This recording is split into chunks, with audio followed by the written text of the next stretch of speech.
Chat, there's no good song video. Hello, I hate this. Fuck. Fuck. Where is it? Where? There's like nothing. Okay, I have to search. What do we want to do today? Put on my Spotify playlist. I would, but I would get demonetized, so I wouldn't want to do that.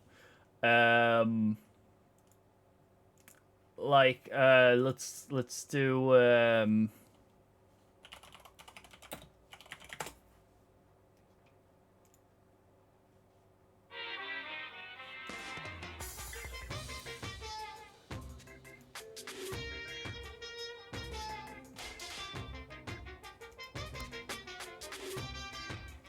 yeah, that works. It's not about making it's not about making money, Reflex.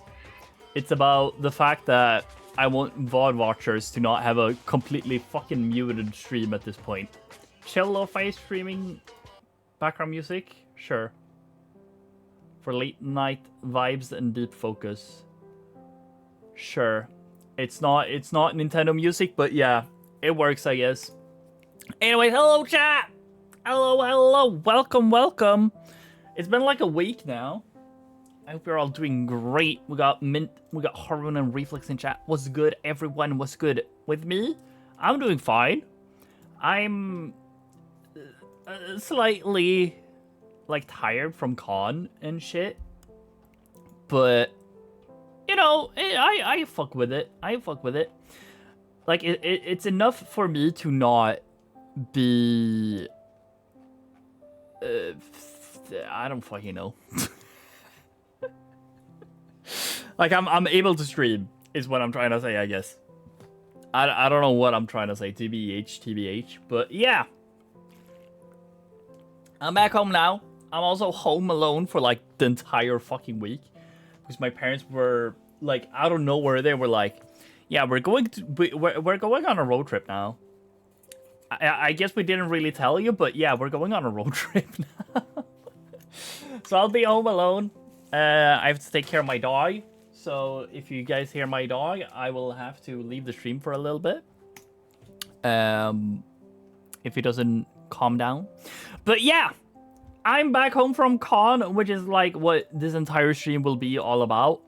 Like me coming home from convention. So I'll be doing like a con haul of everything I bought. It's not too much.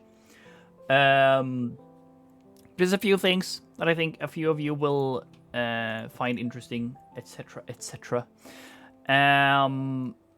Maybe I'll go through some stories. I don't know. I don't really have many stories, I guess.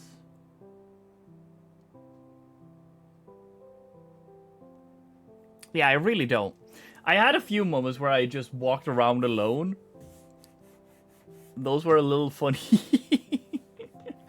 But yeah, it's nothing much really. But yeah. I don't really know in which order I want to do this. Oh yeah, I guess I can start with this.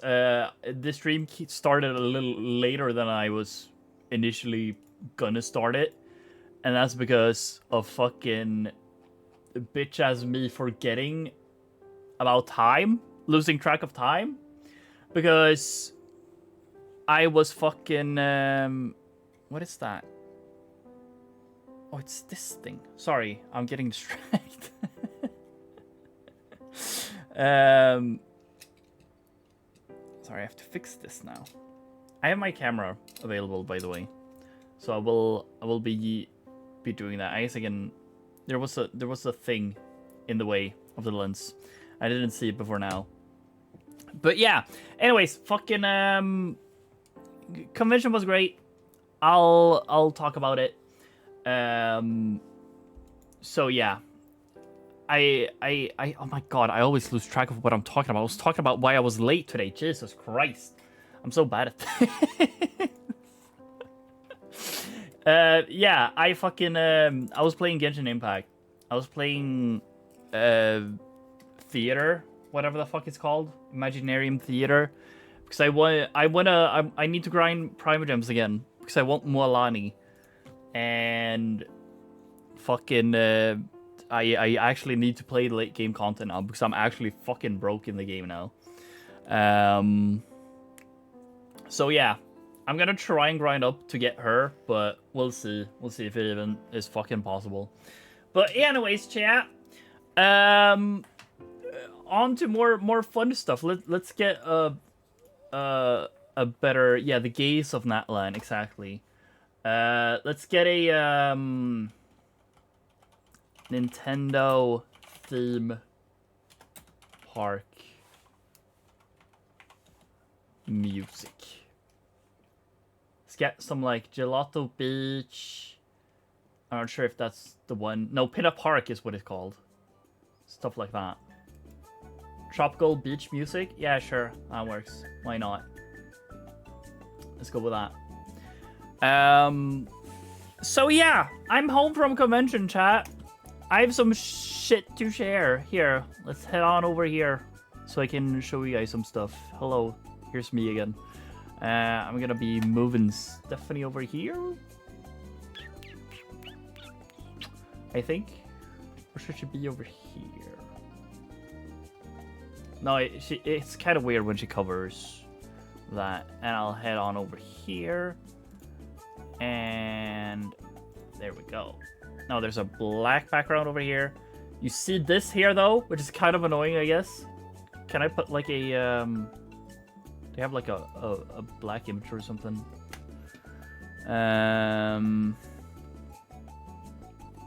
Let me hop on over here while I fix this actually. I should have like just a black image or something. Uno momento, chatto. I guess I could just use that one, I guess. Yeah, sure. Where is it? It should be over here. I mean, this one works, I guess.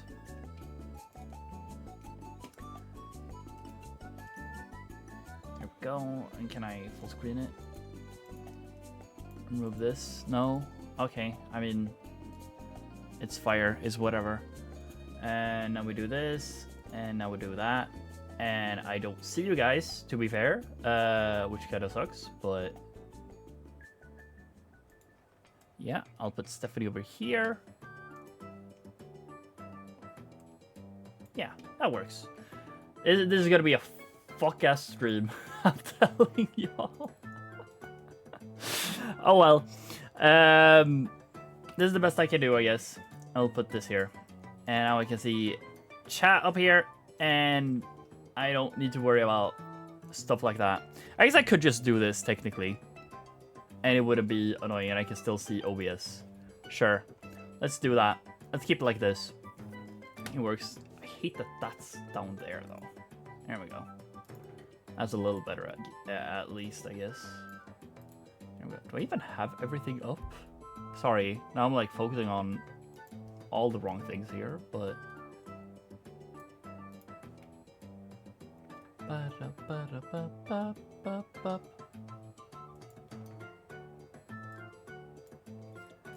alerts about above there. Sure, that works. Okay, I think that's it. Yes. Smile. Anyways, chat. So yeah, I don't know. Where do we begin? I guess we'll begin over here. So for those of you who don't know, fucking Pokemon released a new set recently. It's for the black and white set. Or not black and white set, it's for the black and white games, aka Generation 5. And we went through this Swedish burger restaurant called Max. And then me and one of the people who went to con, Purple Wizard in chat. We were like, yeah, well, we're waiting for the oh my god, Hiccups Bales. Please collab with me. when we were going and waiting for our food, we were like, oh yeah, we should let's stretch our legs because we had been driving for a while. So we were like, fuck yeah, let's head out. Let's see the nearness or whatever, whatever is close nearby.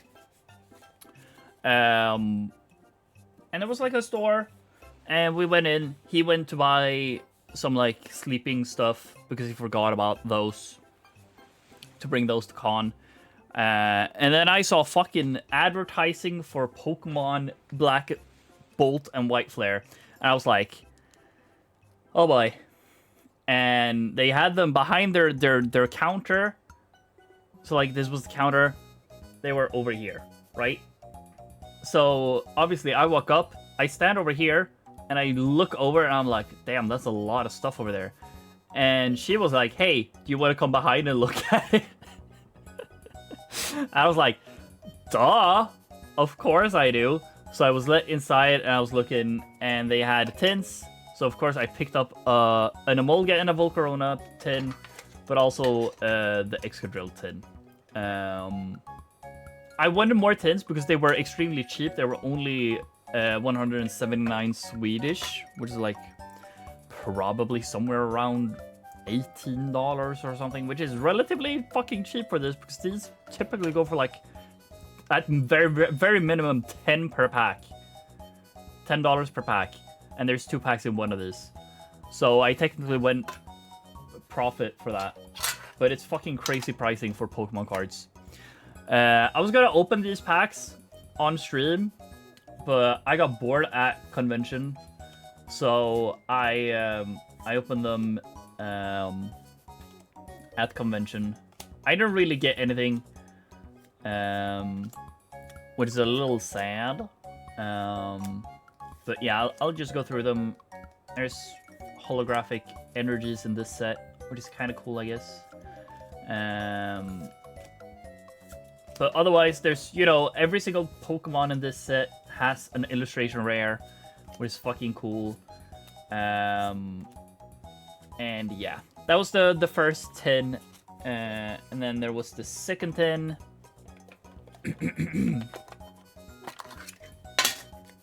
Which, this tin, not to spoil it, but it went a little bit better. And I mean, like, obviously it did. Because the first tin had generally fucking nothing in it. So it was kind of hard to not do better in it. But yeah, Summer Versus, you know, I think that was the holo. I don't really know. I like this Deerling card. It's really cute. I think Summer Deerling is my favorite Deerling. It's very cute. Just a normal energy in this one. And then here we had a Keldeo EX.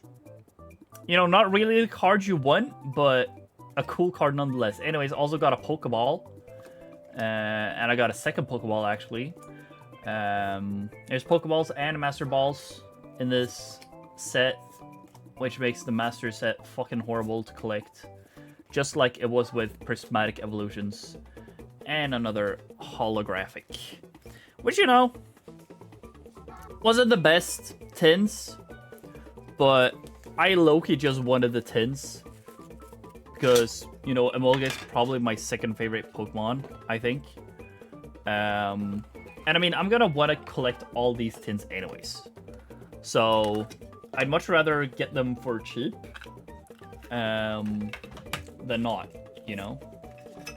So yeah, that was a fun opening for me at the time, at least. But don't worry, chat, because I do have more Black Bolt and White Flare from where that came from. Not in the form of tins, but another thing I got pre-con, because this was technically pre-con, right? I got a fucking, I'm not sure how well you're gonna be able to see this, but yeah, I got a poster collection. Because Mint was out shopping in big Swedish supermarket. GKs, or Ullared. So I was like, fuck yeah, get me some Pokemon cards. And this was like the best that was there. Ah, fuck me. My parents are possibly also going there now, so I might make them get some too. Anyways, here's this fuck-ass big-ass poster. Wow, that was way bigger than I thought it was. Oh my god, does it have like all the cards on the back? Sorry. I probably need to readjust you guys to be able to see this. Oh my god, it like does. That's like all of them. What the fuck? Jesus Christ. Oh my god, the Durant has a clay version. Holy shit. Sorry, here guys, I'll show you. Look. This is so fucking big, by the way. Like, Jesus Christ. So here's what we're looking for. Not Carablast, the Molga. I love this fucker. Where was the Durant? Here's the Durant. I low-key want this card too, then, I guess. Because I love this. I love the clay ones. And then there's also on the back. Don't judge my floor, by the way. Yeah, fat ass fucking poster with Reshiram and Zekrom. So yeah, I'm gonna put that on the floor for now, and we'll show the next thing, the shit we actually care about. So we got 3 promos, and then we got 2 packs of each, 2 Black Bolt, 2 White Flares. That's sadly all I have for Black and White set, but we'll kind of have to just deal with that. I do have a few more Pokemon cards though, so don't worry about that.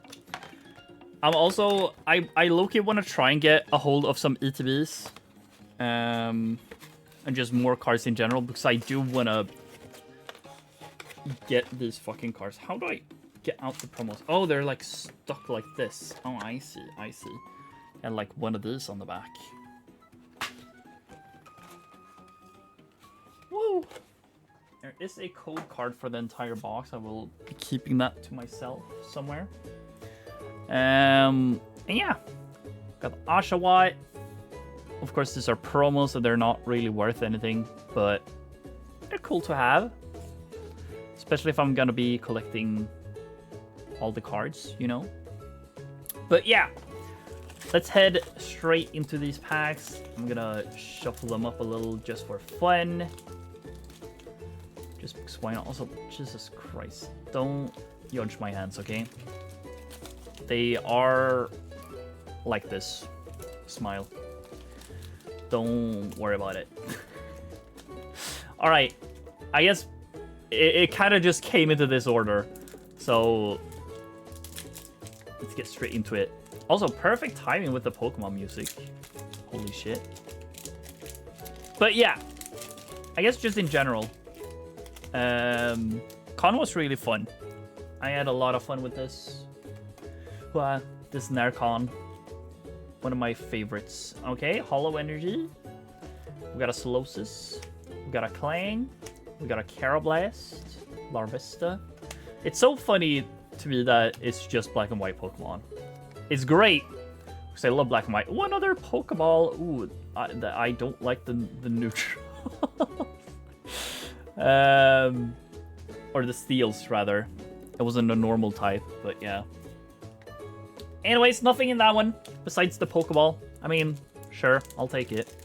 I don't really care about the Pokeballs myself, but at least they go for a little bit of money for those who want to collect them, you know? I just want the illustration rares. Also, if the box is shit, we blame Mint, for he was the one who picked it. Okay, we got an Energy, we got Darumaka, we got Devotion, we got Dwebble, we got Axew, we got Ens Planigan, we got Chinchino, we got Throw. We got a normal Kling-Clang, and nothing in this one either. Darumaka, and nothing on the end either. Unfortunate. We're going into White Flare now. I think White Flare is the one with the Emolgas. I think. I'm not too certain, though. But yeah, let's see. I like these packs though. These packs are so easy to open. Most packs I've been opening recently, like the Journey Togethers and shit like that, have not really been easy to open. Lamp. Oh, Chandler's in this one. I also think, I could be wrong, but I also think the Meloette SIR is in this set. Also, I love this fucking Stoutland card. It's so fucking W. Oh, I thought that was an illustration rare for a second. And nothing again. Unfortunate. Okay, last pack magic, chat. Last pack magic. Otherwise, a waste of money. Generally got fucking up. I've got him one Pokeball. Otherwise, it's all just fucking duds in this poster collection. Okay, I should not have said anything about this packs being easy to open. Of course, this one was fucking hard after that. There we go. But yeah, I want to get as many packs as I can. I'm not sure why I put this one down. I've never done that before. Yeah, I want more black and white packs because I want to collect as many of these cards as I can because this is generally my favorite generation, Pokemon-wise. We got a Hilda, we got Saucebuck, we got Stoutland again, we got Virizion. An illustration rare, maybe? No, unfortunate. Did I see something on the end here? I did see something. Oh my god, the Whimsicott! Oh, I love this card. That's huge. I think this is just a normal full art. It's technically a secret rare, I guess. That's cool. I like that. Let's see what this one is worth, just for fun. I didn't mean to put up Discord. That wasn't my intention.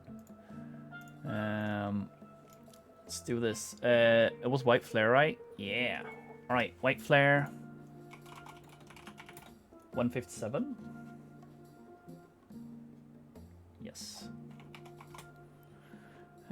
Card market. Let's see. Okay. It's like worth nothing. But hey, it's a cool ass fucking card nonetheless. It doesn't really matter, right? At least I think so. Let's get Bales back in the picture. That's cool. I unfortunately don't know where my sleeves and top loaders are. So unfortunately the hit will have to be unsleeved for now. And that goes for any cards that I pull today. I'll put this one like, yeah, I'm putting it in between here. So hopefully nothing bad happens to it. Hello, Gustus. Hello, hello, welcome, welcome. How we doing? How we doing? I'm gonna take a drink break, chat. Oh yeah, I technically have more Pokemon packs. That was pre-NÄRCON. I have 2 more Journey Togethers.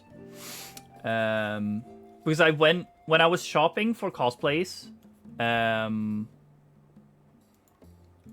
went past a hobby store that we have in the city next to us, and I went there the day the release date of Black and White set. But their products had been delayed, so they didn't have anything. But I got some Dragon Shields. I don't know where they are. And I technically don't even have any top loaders to use them for. But I got them because I want to start double sleeving my hits. So yeah, I need to I guess I could show you guys. My desk is a fucking mess right now. I'm technically spoiling a little bit of what I've bought at con, but I mean, hey, see it as a what do you call it? A foreshadow? Not really. Yeah. If you saw it, you know what's to come at least. But yeah.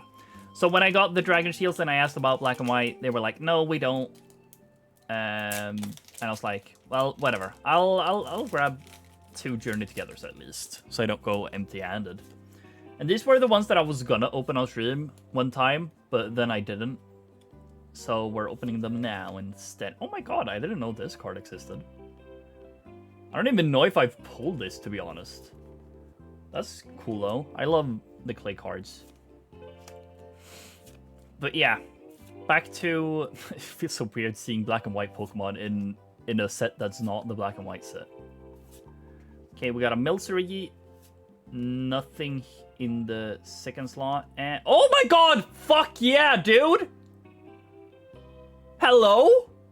This is like the only card that I don't have that I genuinely wanted still. From Journey Together. What the fuck, dude? I just casually open that like this? Hello? This has just been sitting on my desk?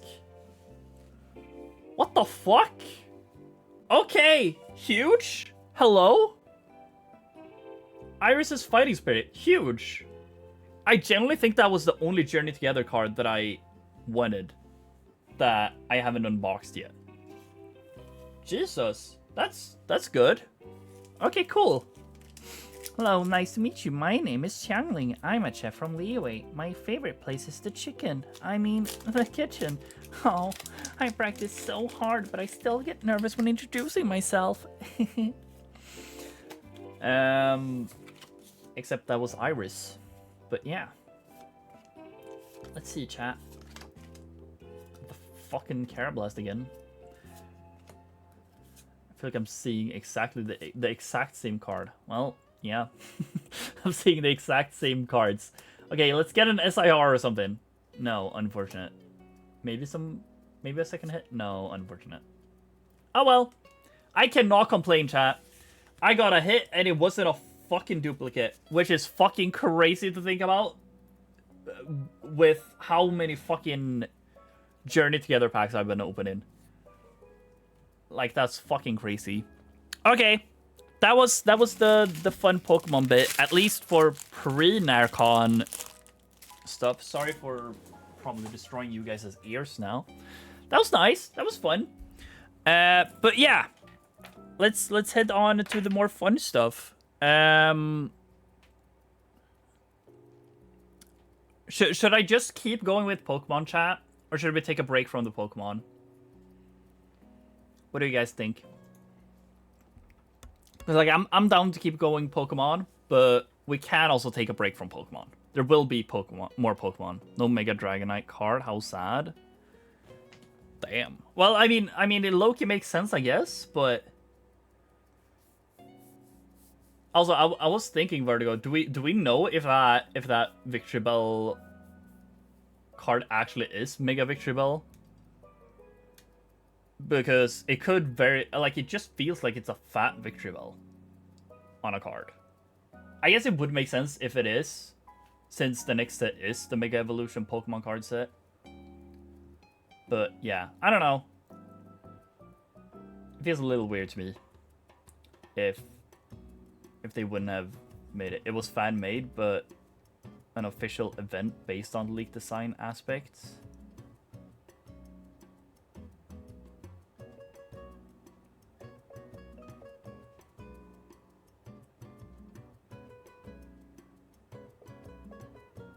Okay, so the card is like a fan-made card based on something someone saw at an official event. Did I understand it correctly if I say it like that? Because like the card itself didn't really have anything that like made it seem like the card was a Mega Evolution card, right? That was the only thing I was thinking about.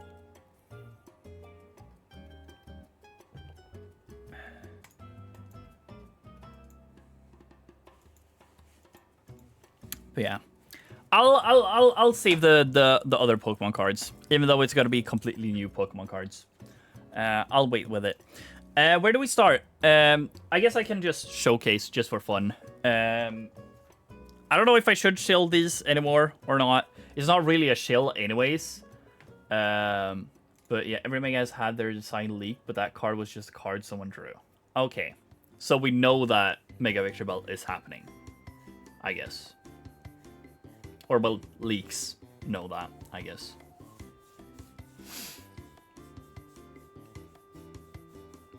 Okay. Got it. But yeah, I mean, it's not really a shill. I'm not sponsored or anything right now. If they want to sponsor me, sure, go ahead.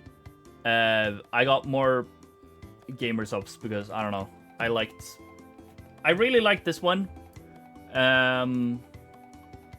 So I got more, and then I was like, hey, since I'm already buying one, I'll buy a second one, because why not? And I like both of them, kind of. I think that's it for pre-con shit.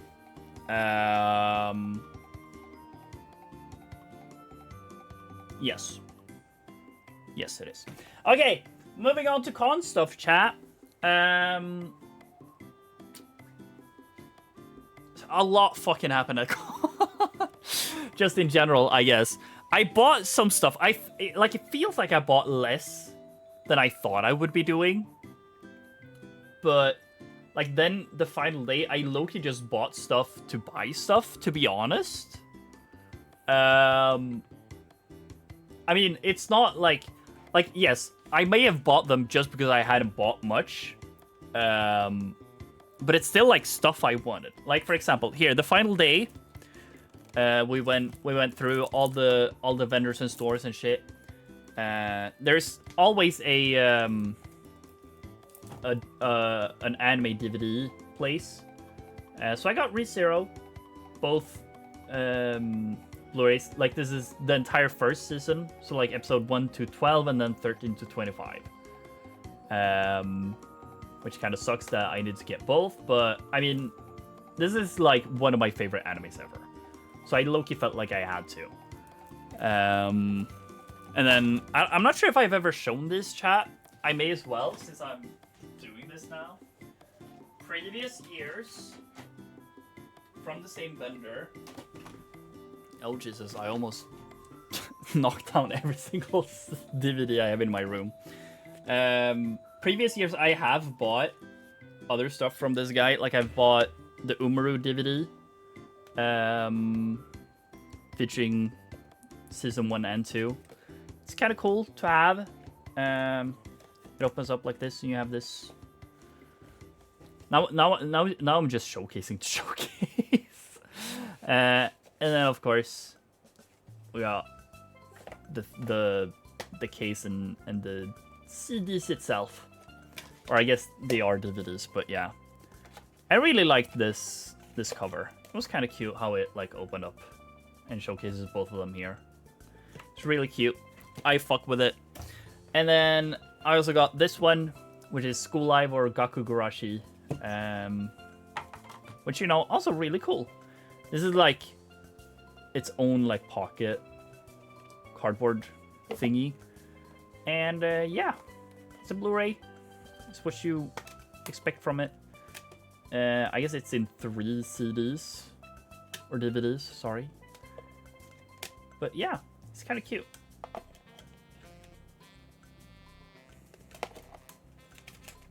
I'm glad I got this.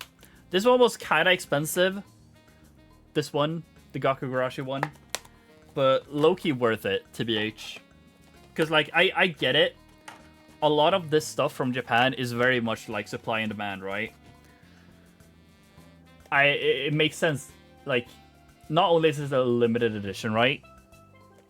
But, like, the fact that it's not that popular of an anime, right? Makes it, like... I get why it's expensive. It was, like, $75. The Umre one was, like, 50, maybe, I think. Both ReZeros together was 100, I think. Which is, like, sure, 50 for each. Makes sense, I guess. But yeah, I probably... If I had bought a lot of different stuff, if I had bought other stuff, I probably would have skipped out on this. This was like a spur of the moment. It was like, I was going out, and I saw it like, as I was going out, I was like, oh, he has ReZero here. and it's both of the entire first season, which is my favorite season of ReZero. I don't really fuck with season 2. I've not watched season 3 yet. But yeah, first season of ReZero is probably my favorite anime. So it makes sense that I got it, right? I hope.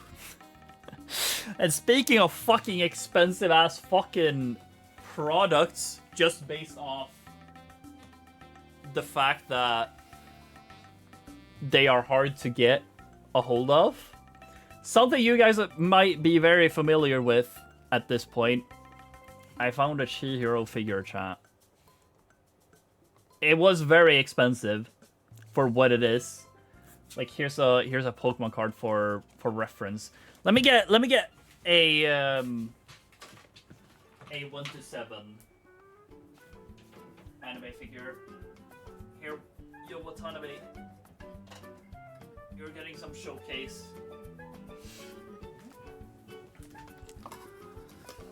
Ah! No! Don't fall over like that. How dare you? Like, yeah. Comparatively, you see, like, there's a big difference. Like, this is a 1-7 figure, and this is the Chihiro. This one I got, probably like $30, maybe? And then Chihiro, fucking $100, dude. Which is funny, because it's a pop-up parade figure, which are supposed to be the cheaper alternatives, right? But just because it's so, like, they're not made anymore because Danganronpa is old as fuck, right? I'm guessing, at least. Yeah, kind of fucking expensive, dude, for a fucking figure. But I was like, because the vendor only had like 3 Danganronpa figures. It was Chihiro, it was Junko plus Monokuma, and it was Chiaki plus Monomi. So, I mean, yeah. Like I said, it's very expensive. If it wasn't Chihiro, and Chihiro wasn't my favorite, I probably wouldn't have gotten it for that price. But I low-key had to. And I'm so glad I did, to be fair. But yeah. I'm gonna have to be very cautious with you, especially if you detach so easily. I didn't even realize that before. I might generally glue you to the base, Chihiro. I don't know, though. But yeah. I'm glad I got you. I just wish he was a little less expensive. Also, it came with the box. I guess I can show it. It's nothing spectacular, but yeah. Box. So you can see it's the real shit. But yeah. I don't know. I don't know, chat. Was it worth it? Was it not? To me, it was. But I definitely see why some people might think that's way too much money for what I got. Like my mother. But anyways, another one of those, like, not really spur of the moment, but it was like, last day, I was like, yeah, I haven't really bought much. Let me buy something else that I low-key would have bought anyways. It's this Genshin Impact art book. Oh my god, I'm basically showing my face. That's funny. Oh my god, chat, you can see I'm wearing a Fanta shirt.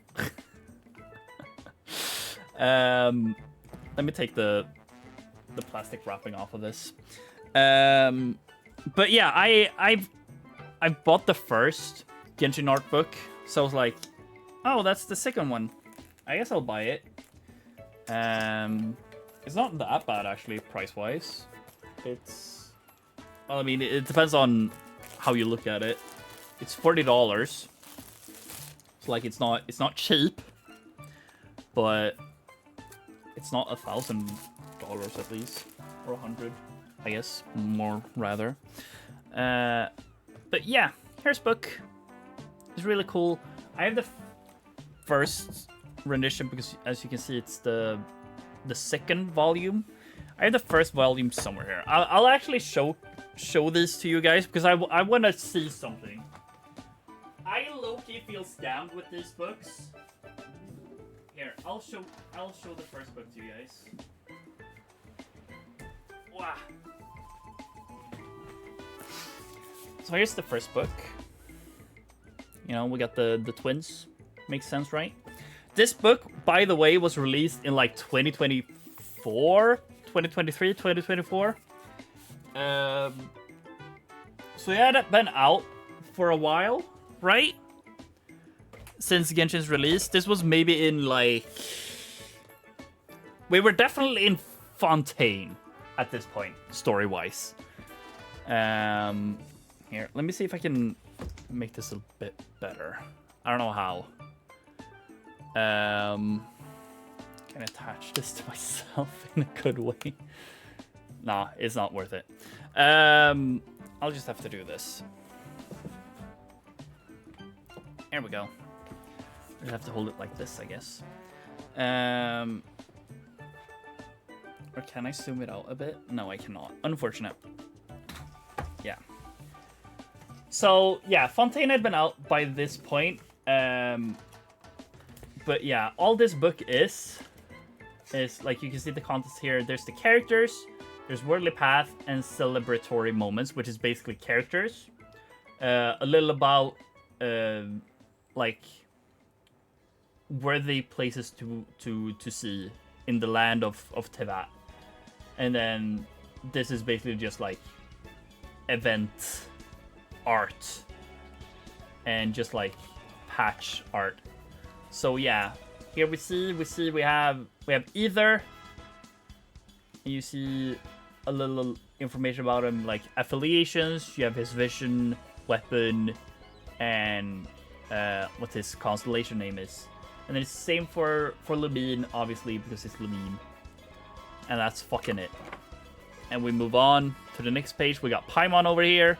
She doesn't have anything of value. And then we get to an actual character. We got Jean here, right? So you got Jean. Got a cute little quote up here. Yeah, you can see up here her title, the Dandelion Knight, and her element. Wow. Let me do this as easily as possible, I guess. You see a little profile about her. You see her birthday, her affiliations, her vision, weapon, and the name of her constellation. That's it. That's all you get for every single character. There's no concept art. There's no, like, hidden special lore. No character funnies. It's just this. You got the event skins at least. But yeah, this first book only goes through Liyue and Mondstadt. And I mean, at this point, we had like Mika released, I think. But I'm pretty sure Mika isn't in this. It's also funny, we're putting Tartaglia in the game here. Or not in the game, but in the book, and Kazuha. Despite them not being Liyuan or... Yeah, Liyuan. But yeah. It's a little weird. Oh yeah, here. You can say it again. Reflex. You can say it again. But yeah. Like, you can see...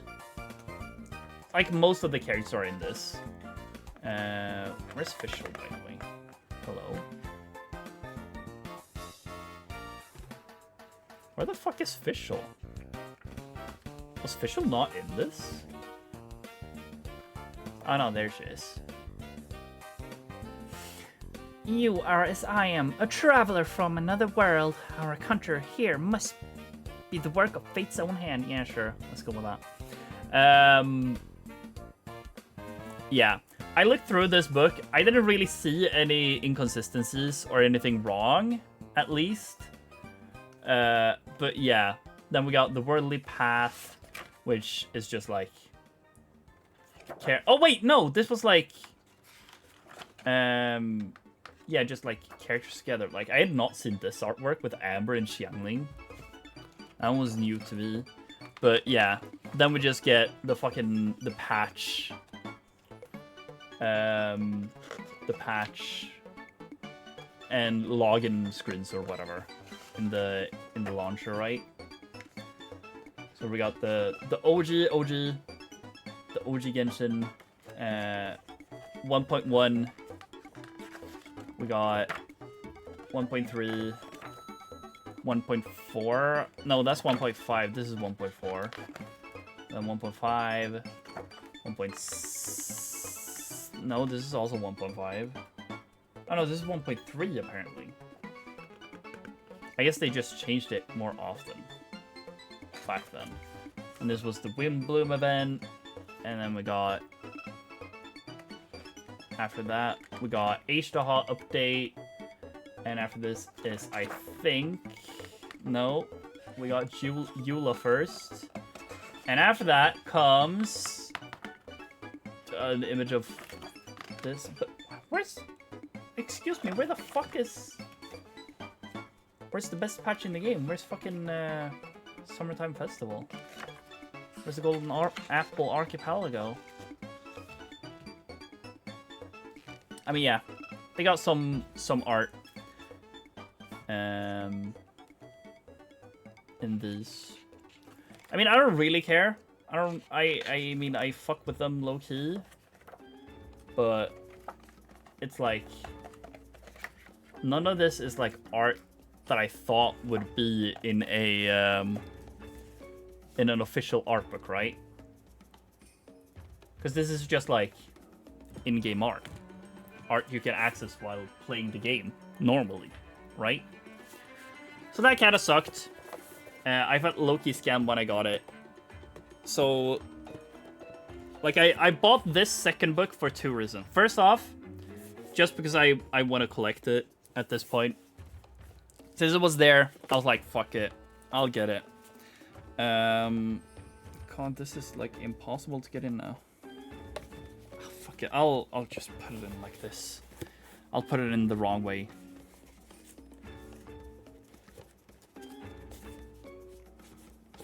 There we go.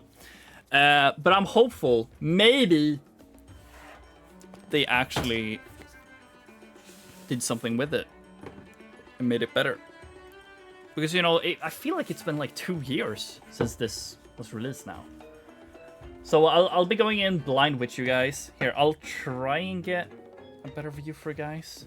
I guess we can just rotate like this. Give you guys a little better view of it. It's not much better, but it's a little bit better at least. Let me turn on the lights actually, chat. Go. I'll turn on all of the lights.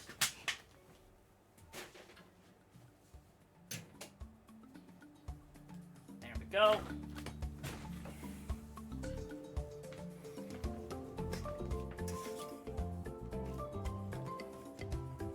Okay, you can see my guitar over here, kinda, at least. But yeah, let's see. Oh, sorry, Watanabe, you're gonna have to sit on the floor now.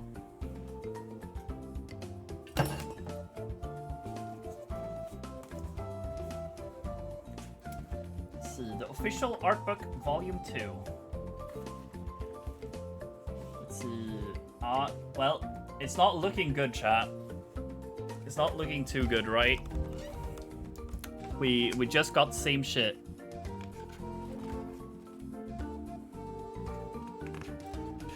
But yeah, let's see. Wow, they made it worse somehow. They're not including like any information about the character now. I mean, at least it's better. It's a little more than just character PNG, but for like the background. But like, holy shit, this is a step down. What the fuck? Bro. Also, the fact that we're putting Yelan next to Ayaka. And we're putting Ayaka after all of those characters as well. Like what? That's interesting. Okay, so we're just trolling at this point, bro. What the fuck? They stepped down so hard on this book now. Okay, we got Raiden, we got Sarah. I'm just gonna be showing this one page because I don't bother. We got Ito, we got Goro.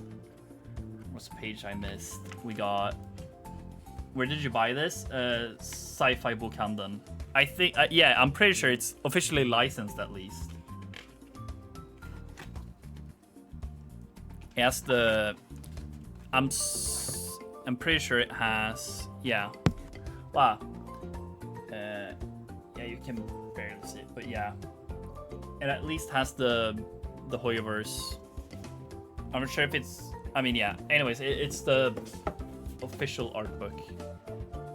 So, I mean, they've at least officially acknowledged it and allowed it. MiHoYo in 2025, yeah, because they refuse to accept their new everything, I guess. This is interesting though. They're actually using the new like artworks of them. I can do it like this actually. Like they're using the new art, like the changed skins, right? Because this is not the original art of them. Wait, was Rosario in the first one or not? In the first book? Because she's like a 1.1 character. Yeah, here we got skins for Keqing and Ningguang. We got skins for Diluc and Fischl. Let's see. Is there anything else? No, just the Worldly Path now. So this is the login screens. This is more login screens. More login screen. Oh, I forgot about this screen. This login screen was so good in chat. I love that. That one was so good. Oh, this event. The fucking... the dungeon crawler event. That was so fun. Then we went back to there, and we got Child in Inazuma even more. Wait, I just realized we just had... There was only Inazuma characters in this. Bro, we didn't even get Sumeru in this book. What the fuck? Unless that comes after here. Because we're barely through half the book. I low-key hated this event. It was kind of cringe. This event was good. I love this story. This story was so fun. And then I don't really remember that. This was just that event more, the second art of it. And now we're getting like promotional shit. We got the orchestra. We got our... Oh yeah, this was Hoyo Fest.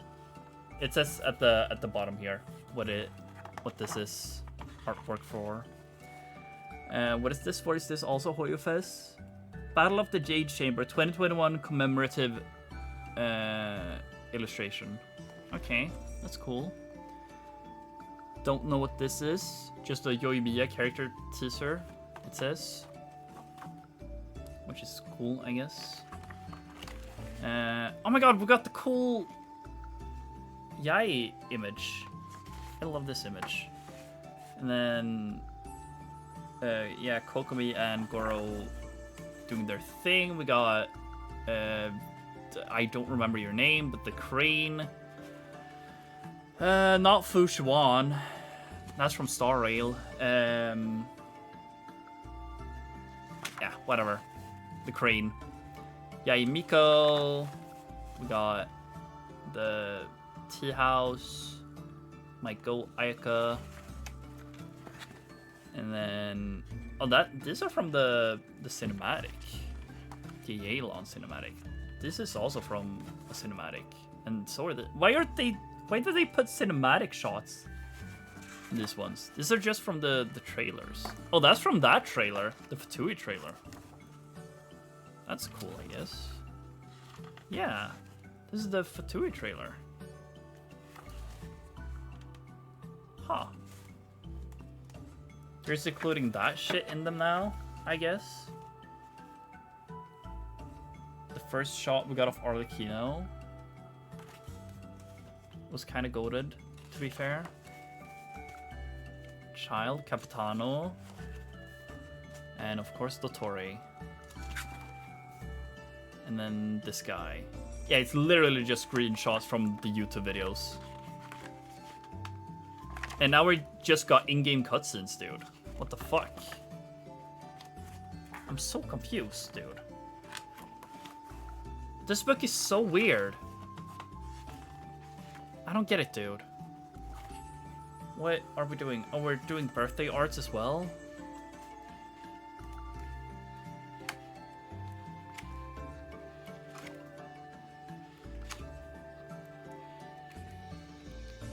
I mean, that's kind of cute, I guess, but... I like how Albedo is the only one that has text happy birthday.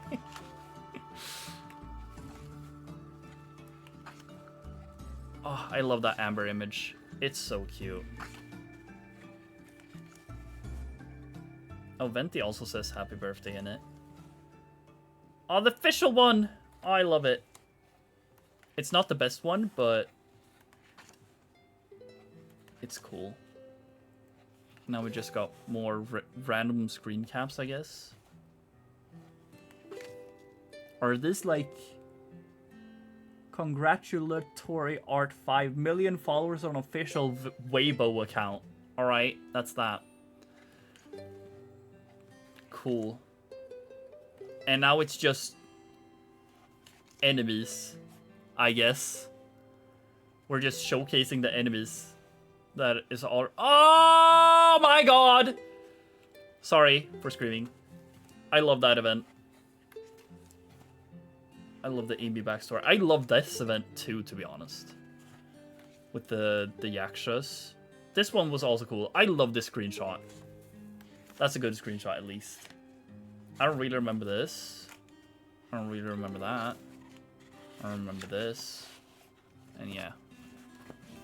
Okay. And then the end is just birthday arts, I guess.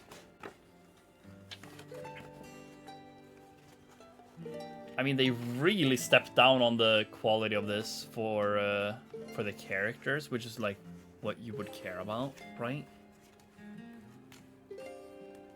Oh no, we got the fucking high show one. Oh, I love this image. Oh, it's so funny, dude. Oh, it was so funny seeing Twitter react to that. Toasted Wish. Oh my fucking god. SMH. What is it now? Which toasted character is it? Oh, it's... ah, well, you got it. Okay. Love Xingxue. Xingxue. Thank you, though. Thank you. Oh, there's the official art I love. Oh, this one's so goated. But yeah, it's just birthday art at the end here. Bruh. The Loki...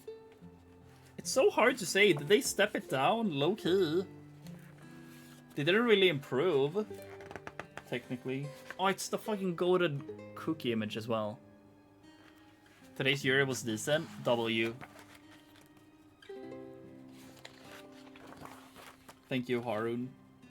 I appreciate it. Yeah, here, let's see. Getting a pic. Wow, fucking hell. Here's the copyright shit. Genshin Impact Art Book Volume 2. First published in China 2022.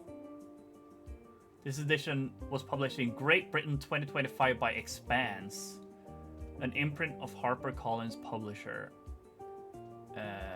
And yeah, then it's got Hoyoverse copyrights.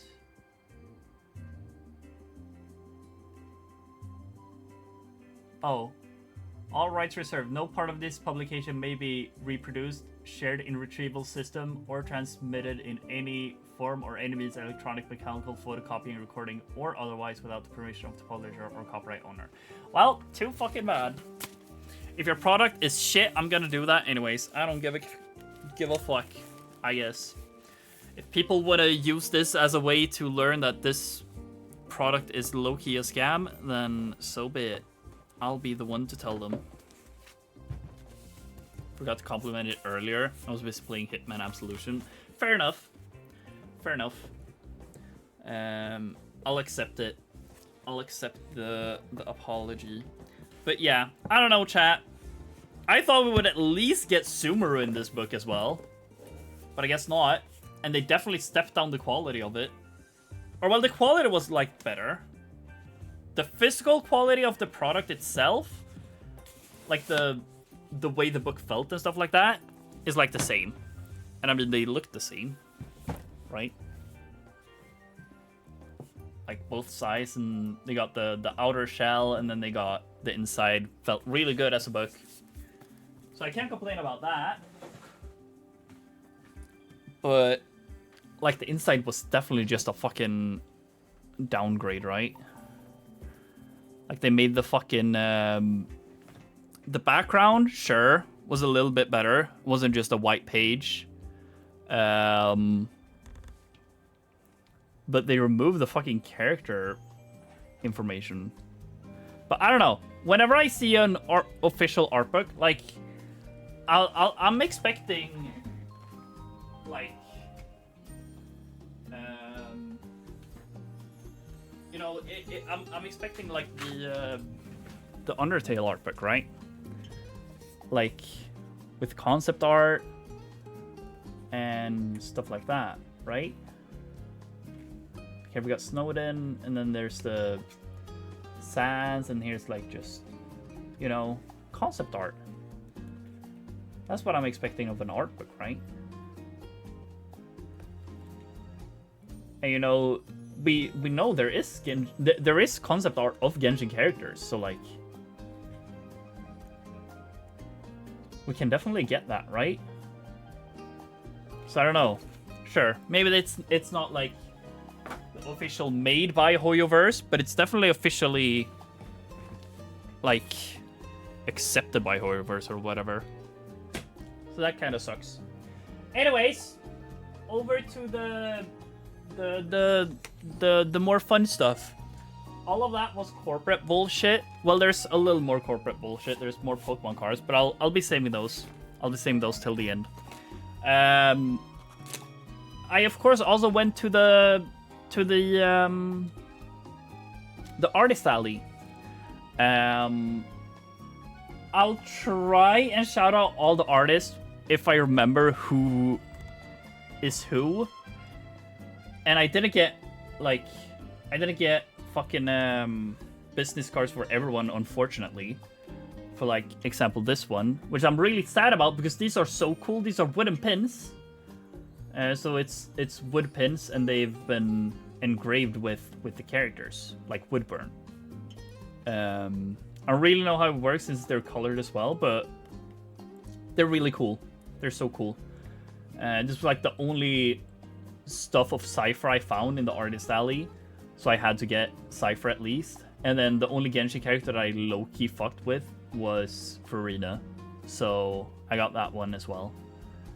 But yeah, unfortunately I didn't get a card from her, and she didn't have any business cards either, and I didn't photo because it was so crowded in the artist alley, which is so sad.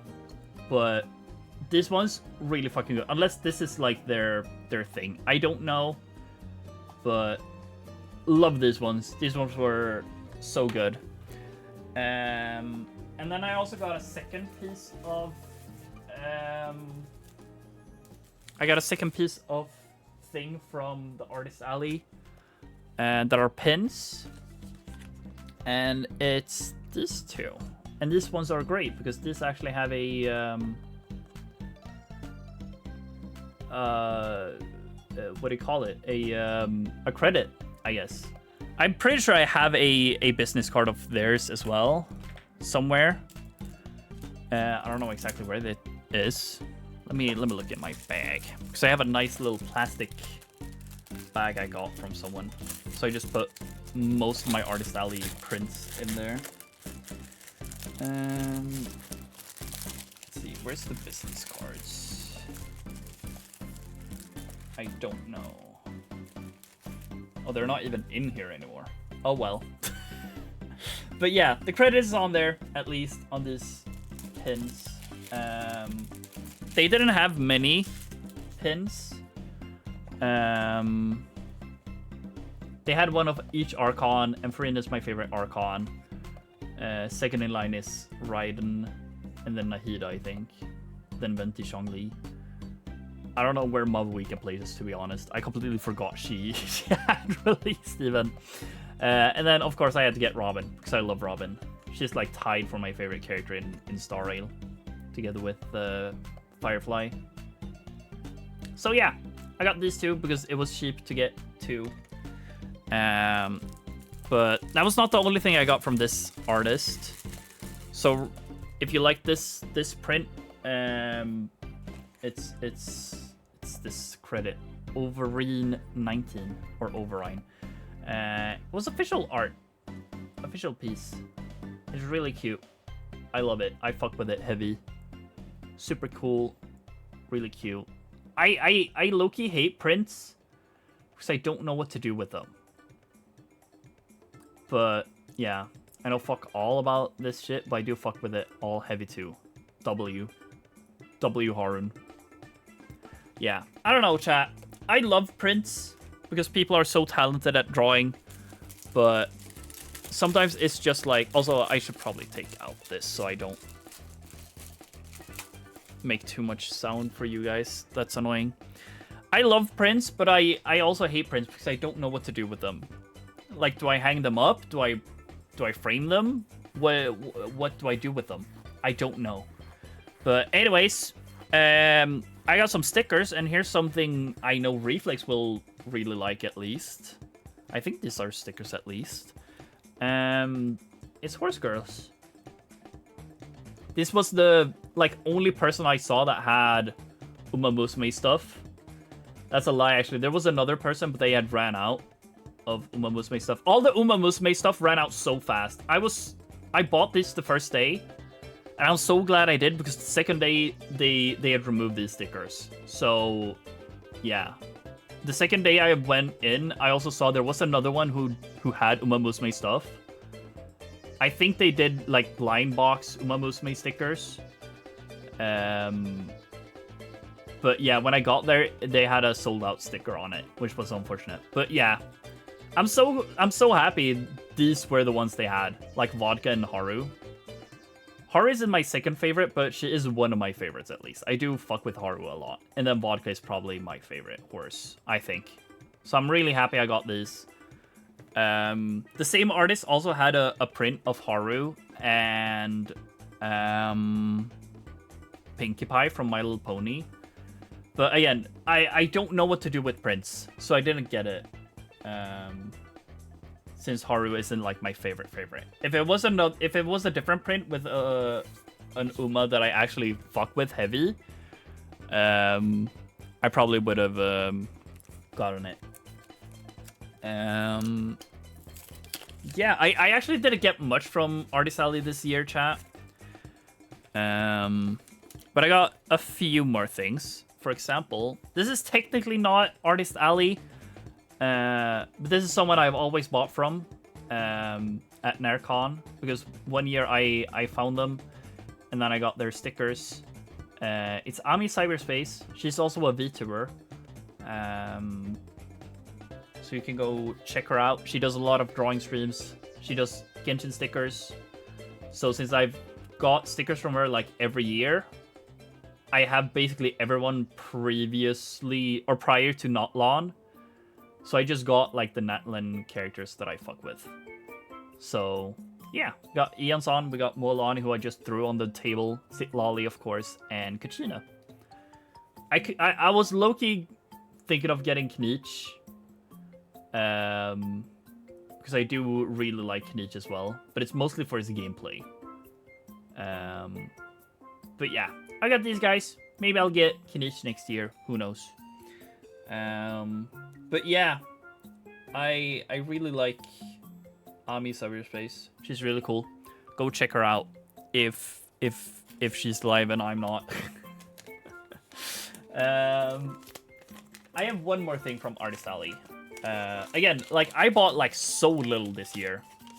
Because I was mostly out for one specific thing, and that was Danganronpa merch, right? Because like that was my thing this year, right? Like every year I've been out after like a singular thing. This year was Uma Musume, and it was Danganronpa stuff. And I only found one person. Technically I found two, but I only bought from one person. Oh wait, I found all the business cards here, chat. Here's Overteen. That was the person who did the official print and the Farina and Robin enamel pins. Check them out. I don't think I bought anything from this person, but I really appreciated their art. I don't remember what they did, but yeah, just check them out, I guess. They're cool. I don't remember this person. I don't remember who did this or who I got this from, but there's someone at least. So yeah, check them out, I guess. This was the backside. But it's like, I don't really recognize this, that I bought something from you, but I mean, sure. W, I guess. I got the business card for a reason, right, chat? Actually, I think it might be the next thing I'm doing here. Yeah, I think this one is from whatever I'm gonna show now. You know, I started talking about Danganronpa stuff. I found one person who did cool Danganronpa stuff. I got this. They did a lot of Danganronpa cards. They had like 10 cards. I wanted to get them all, but I only got 5. So I got Chiaki, Bird Flu. Yeah, they tend to do that. We got Shiro, Chef's Kiss. Do they really? We got Mew. Are you telling me a gingerbread this man? We got Asahina. Fuck, what was your voice? Sauce? What type of marinara? What type? Marinara or Alfredo? I don't fucking know. We got, let's fucking go! Go where? W. They had also made one of, I think it was Nagito. It was Kaido. I do remember, there was a Gundam one. That's like all the ones I remember low-key. I think there was an Akane one.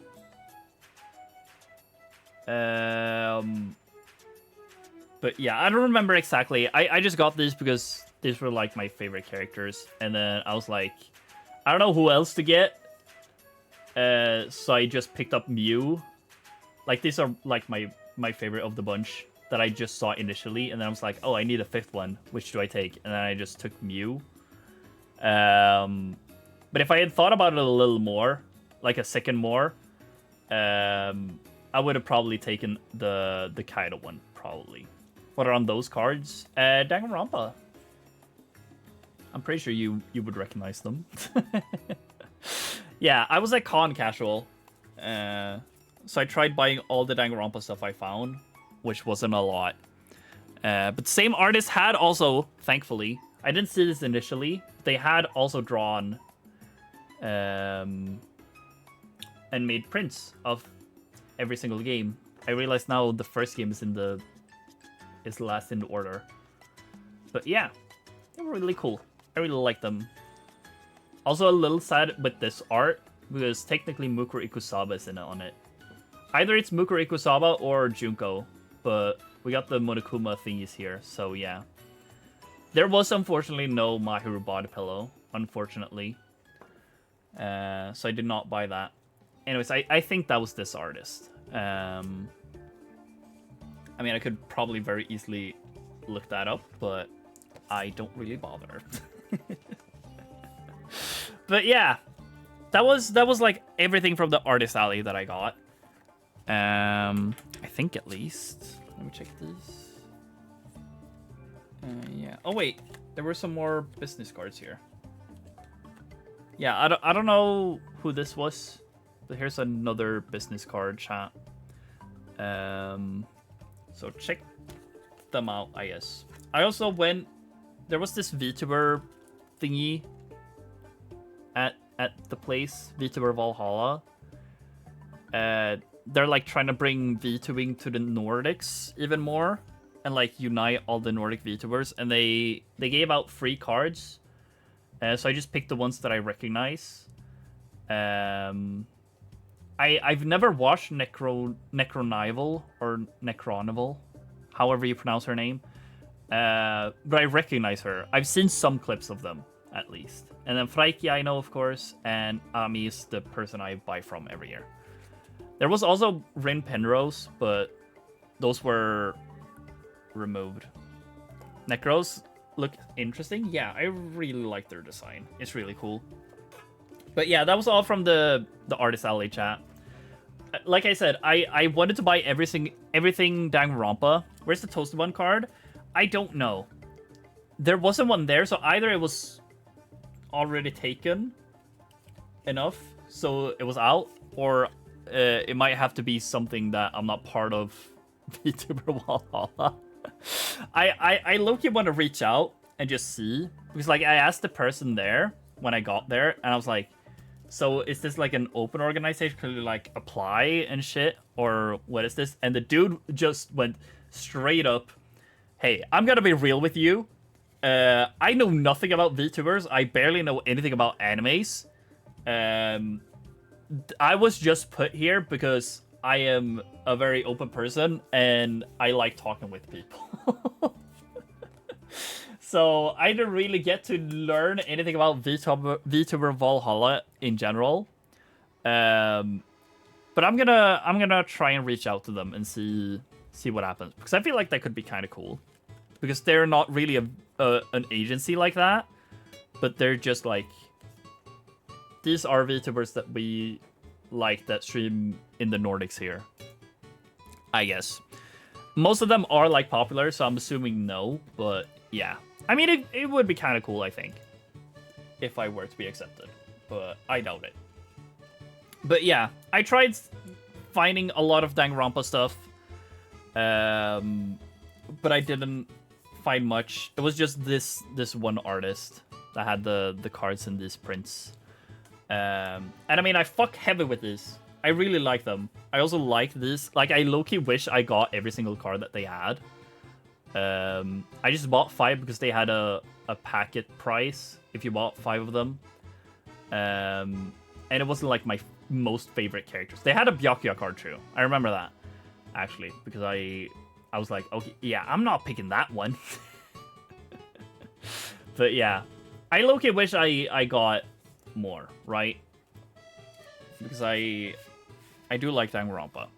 But there was one other person that had a Danganronpa thing. Only one more person had Danganronpa in the Artist Alley. And I would have gotten it if it wasn't for the fact that it was a fucking... I mean, I'm not judging. Also, I just realized you can see my fucking creeper piss. I guess I can show you this as well. So I'm assuming you weren't here for it, casual. I got a Chihiro figure. Wow, my baby. He does not want to sit on the stand though, which is sad. But yeah, I got this little bastard. As I'll put you in the background for now. Who made that? This is this wasn't from Artist Alley. This was from this was in the... Alright, I guess I should put you more over here. So you're like actually in frame. This is from you know, the... What's it called? Pop-Up Parade? It's a Pop-Up Parade figure. I bought this from just a regular vendor who buys anime figures and resells them. No, I didn't steal it. I paid for it. I paid fucking $100 for it, okay? Or like €100, but I'm assuming that's like roughly the same. It's basically the same currency, I'm pretty sure. But yeah, I have a Junko one. Yeah, they also had the Junko, and they had a Chiaki one as well. But obviously, I had to get my baby boy. But yeah, I don't know. I low-key want more Danganronpa merch, but this was all that I found and felt like okay paying that price for. And then of course these ones from the Artist Alley. But like I was starting to say, there was one more in the Artist Alley that had a Danganronpa merch. And I'm not saying that this is a bad ship and that I hate people who ship it. I just don't personally get it. There was one person who had another Danganronpa print. And it was a Shurichi and Kokichi artwork. They were like hugging and like, you know, they were doing this typical anime, like huddling up to each other, looking each other in the eyes, wanting to kiss each other, right? You guys know the typical anime, like the I don't know. They were doing and have your tips touch. Well, yeah, they weren't doing that. This is them as humans huddling up to each other. It's not their penises, dude. But yeah, I didn't want to explain it as yaoi art because then you guys would have thought it was actually fucking yaoi, dude. That they were actually fucking, right? But yeah, it was the typical staring into each other's eyes, lovingly arch. And I mean, I low-key wanted to get it, but like at the same time I was like, I can't really get this because I don't, I wouldn't want this. I don't fuck with this. I don't like this because like I don't get it. I don't get why people are shipping Shuichi and Kokichi, if I'm being completely honest. And you guys can hate me for all you want if you care about Danganronpa and you ship Shuichi and Kokichi. I just don't get it. I don't get how that's a ship. But yeah, whatever. I have an Ibuki music poster too. Kinda W, not gonna lie. I'm gonna be honest, chat. If they release a bunch of merch for the 15th anniversary of Danganronpa, I'm gonna be all over that shit. I'm gonna buy like everything with all the characters I fuck with. I'm gonna get like everything Chihiro. I'm gonna get everything Mahiru. I'm gonna get everything Maki. I'm gonna get everything fucking Chiaki probably. Yeah, I don't know. I'm gonna get so much shit. I would spend a lot of money on that shit if they did. Tell me if there's Gundam merch. Yeah, sure. I'll probably talk about it. Just in general. But yeah. That was like everything I bought though, chat. Besides like food and shit like that, obviously. Or well, now technically that's a lie because we have more Pokemon cards. I bought a lot of Pokemon cards. Pokemon cards I haven't really talked about. Because these are like new things I've been looking into. A bit ago, I looked into this phenomenon called Pokemon in other Pokemon's art cards. So, for example, you guys know I like Pachirisu, right? So, someone has made a spreadsheet of every single Pokemon that is in the card of another Pokemon. So, for example, Pachirisu is... Do I have this card? Like, nearby? I think I have it over here. Let me check real quick, chat. Sorry.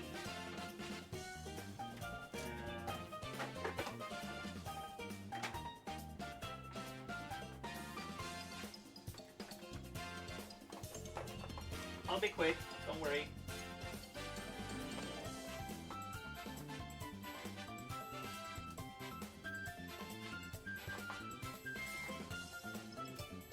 Where the fuck is it? Hello?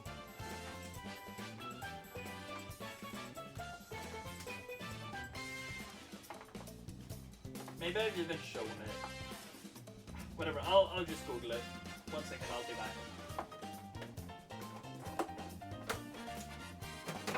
Wow, fuck. Why? I was looking through all my top-loaded cards. But yeah, for example, there's a Sarah Aura card.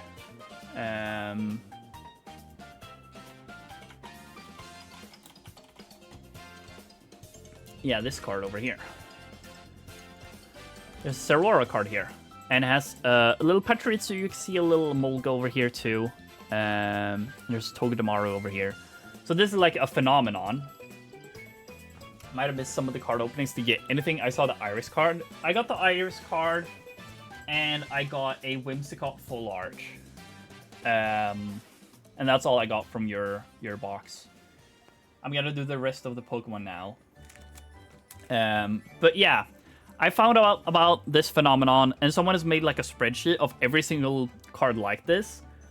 Where it's like, oh, for example, Pachirisu, and then they list every single card that is like a different Pokemon's card, but that Pachirisu features it.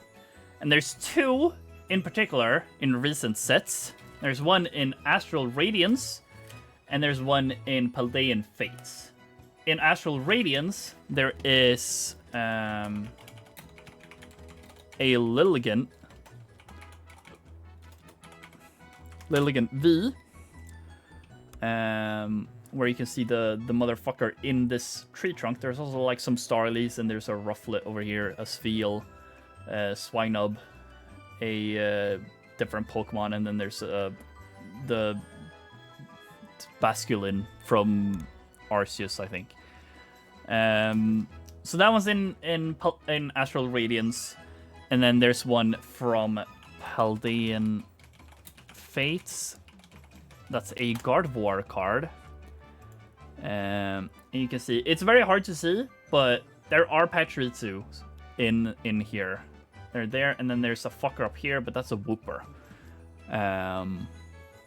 So I'm gonna try and get this. These are very hard. Both of these are SIRs, which is like the hardest like pull rate.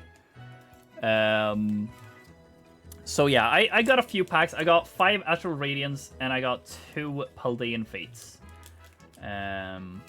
From a guy at the stand, and he threw in a bonus Chinese card pack for free. So that was nice. So we'll be opening that too. I'm gonna just start, hope for the best with these Astral Radiances. I bought a few of these on stream. On the other stream that I always buy Pokemon cards at, that I've been mentioning every now and then at Crafters. Crafters.se. It's a Swedish company, sure, but if you want Pokemon cards, you can buy them from there, and they open them on their stream, and then anything they open, you get, obviously, because you paid for it, and they ship it out whenever you want it shipped to you. I actually don't know the fucking... What is this? This is Sword and Shield. Is it 3 to the front then? I actually don't know. That's a Pokemon. That's a Pokeball. That's Pokemon. So it's 3 to the front. Okay, got it. Okay, 3 to the front for the Astrals. And then the Paldean Fates is Scarlet and Violet. So I think that's just 1 to the front. I think. But yeah, I've opened a few of these packs on their stream. I got a few hits. I don't remember exactly what, but I do remember I got 1 SIR. And it wasn't the Lilligant. I was so mad. Because, like, that was the final cards they had at their, in their,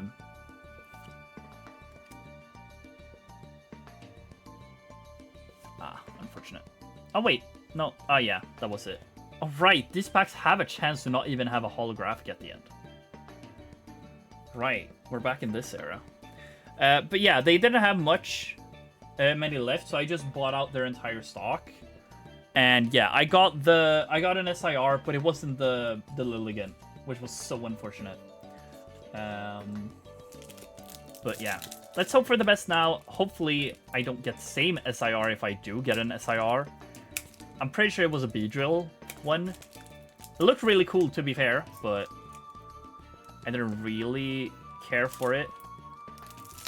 Because obviously I wanted the Lilligant.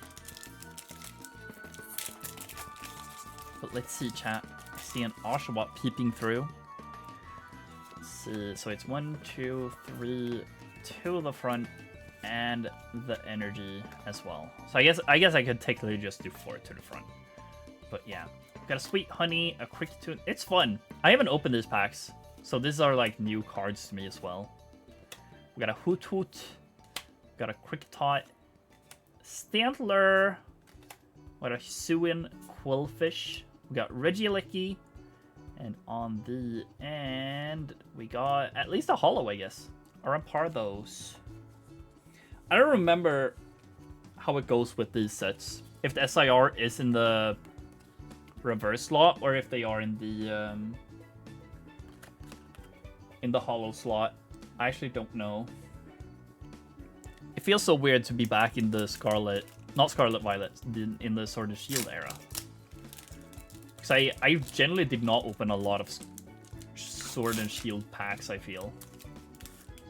I don't really remember what is Scarlet and Violet anyways. And what is Sword and Shield.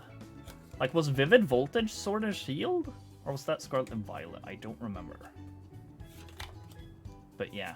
We got a Bronzong, we got a Roxanne, Curlia, Growlithe, we got Hisuian and Voltorb, a Rufflet, Ponyta, we got Rowlet, we got the Bronzor, and on the end, nothing. Basculegion is what you're called. Got it.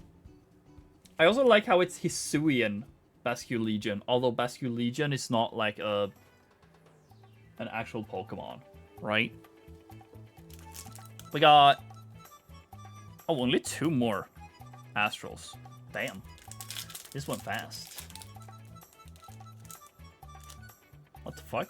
This one felt open. Okay. I don't know if the glue had just... Wait, the code card is in the wrong direction on this one. Was this one opened?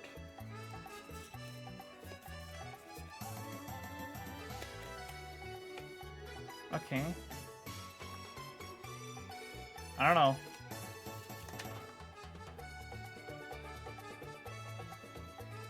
Sorry, I'm just paranoid, I guess, for no reason. Togepi. Oh, sorry. Oh, Rick. Did I open the correct thing? Is there Radiant cards in this? Well, I got the same holo, I guess. What the fuck? I'm so confused. What is this? 27? I didn't know there was this in this. I mean, it makes sense. It has Radiance in the name, I guess, but... 27. Yeah, that's the Heatran. Card market. Does not seem to go for a lot, though. Just... yeah. A little unfortunate, but... I mean, that's cool at least. Something, I guess. It was fun to unbox at least. Cool. I guess. Let's see. I'll put you over here, I guess. And we got one more shot, chat. We got one more shot at the Lilligant.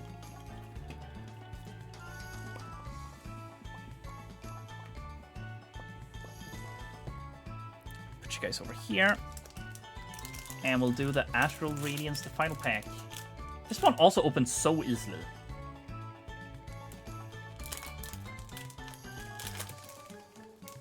I'm like confused. This code card was also on the wrong direction. Not sure what all of that is about, but okay. Another Roxanne. Curlia, wait and see. Okay, interesting item. Sudowoodo, Wait a Combi, Griffloon, Psyduck, Togepi. Got the Pricktoon and on the end. Doesn't seem to be anything. Isui and Samurott. At least a holographic on the end. Not too shabby, not too shabby. Wait, are they supposed to look like this? I just saw the energies. They have like... Do they all have that?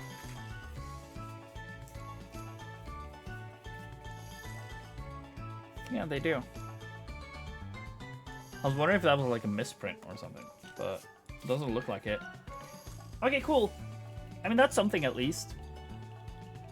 We got the Radiance, whatever. I didn't even know they were in this set. Let's see what this Chinese pack is with you. I think this logo is Scarlet and Violet, but I generally don't know. Let's see what it is.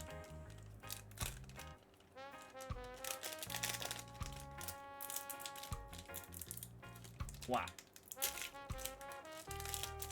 I hate these packs because they're so hard to open. I don't know if there's like a thing I'm supposed to do here, but let's just open it like it is. I think these are Chinese cards. We got the Cubchoo, we got Clink, Luxio, Clefable, and on the end, a Garchomp. Cool. Generally don't know what that set is. Generally don't know what the fuck it is. S9. There's 100 different cards.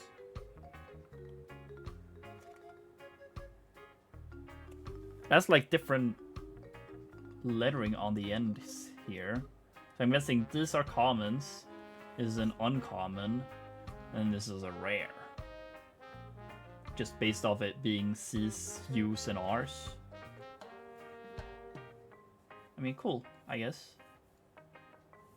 Yeah, I don't know. I don't know Chinese cards, chat. So I don't know what the fuck that set is or anything about it. Anyways, Paldean's Fates now. Oh, you start playing Uma? W casual. W. I guess I could show you then as well. I got some stickers in the artist alley for Uma Musume. So I got Vodka and Haru Urara because that's the only ones they have. But yeah, it was fun. It was nice. Oh, your goat is Haru Urara? W. I think I started opening this guy, but I'm actually... we're saving that one now. We're doing Tinkaton. Let's hope for the best, chat. Once again, we're looking for the Gardevoir now. The shiny Gardevoir card. Since this is Scarlet and Violet, this is 1 to the front, right? Yes. Okay. We got Varoom. We got Frigibax. That's not a real Pokemon. I refuse to believe it. We got Mastiff. We got Ralts. Could be a good sign. We got Clive. We got Oinkologne. We got Moonlit Hill. And a shiny Toxicity, I think that is. I mean, the background make me think it's a shiny at least. I don't think it's really worth anything, but that's cool. We got a Lapras, and on the end, it's just a normal holo. Cerulege. That's fun. That's the one they gave me. The horse is me, distracted, persistent, hardworking. We love Haru Urara.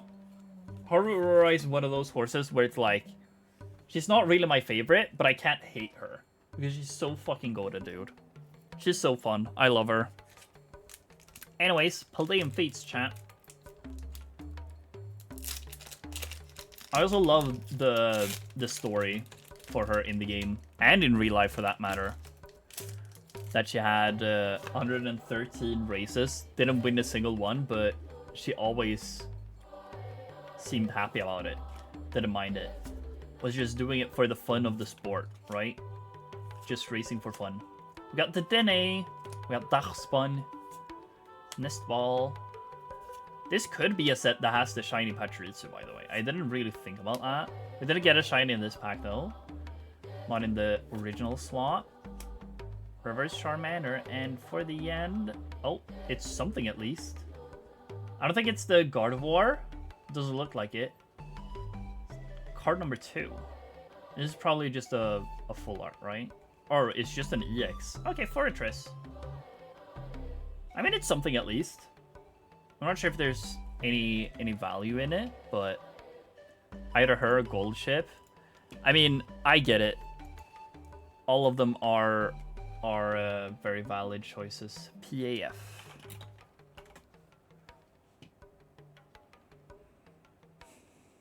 Or do I do 0-2?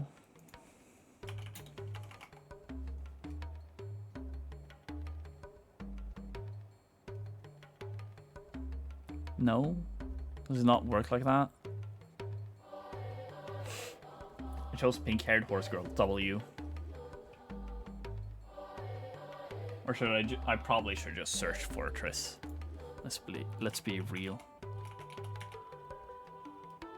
How many Fortress are there even? Yeah, I found it instantly. Let's see. Yeah, there's not much in this one. Just a normal hollow. Let's see, what's the toxicity? 141.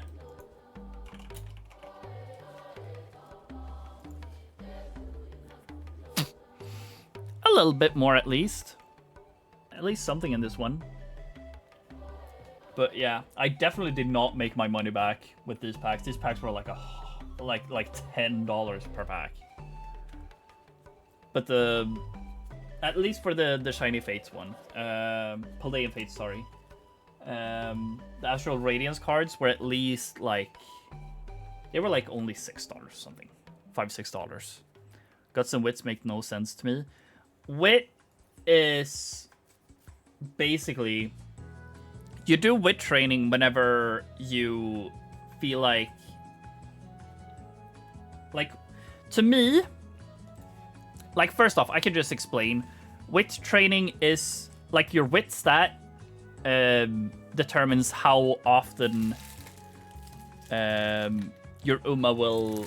I'm not sure if it's like how often or if it's just the more wit you have, the higher chance it is. But it's like the more wit you have, the better the chance of a skill triggering is. That's basically how I would explain it. More wit equals more skills used by your horse. And to my understanding, like 300 is like the recommended minimum for each horse, for each Uma. So you want to have at least 300 wit at the end of a, or by URA finals, once your goals are completed. But if you have more, that's just better. But like to me, like whenever I'm like at like half energy, or like a little below half energy, but not towards the only 1/3 energy left, where I'm like less than 10% chance of failure on wit training.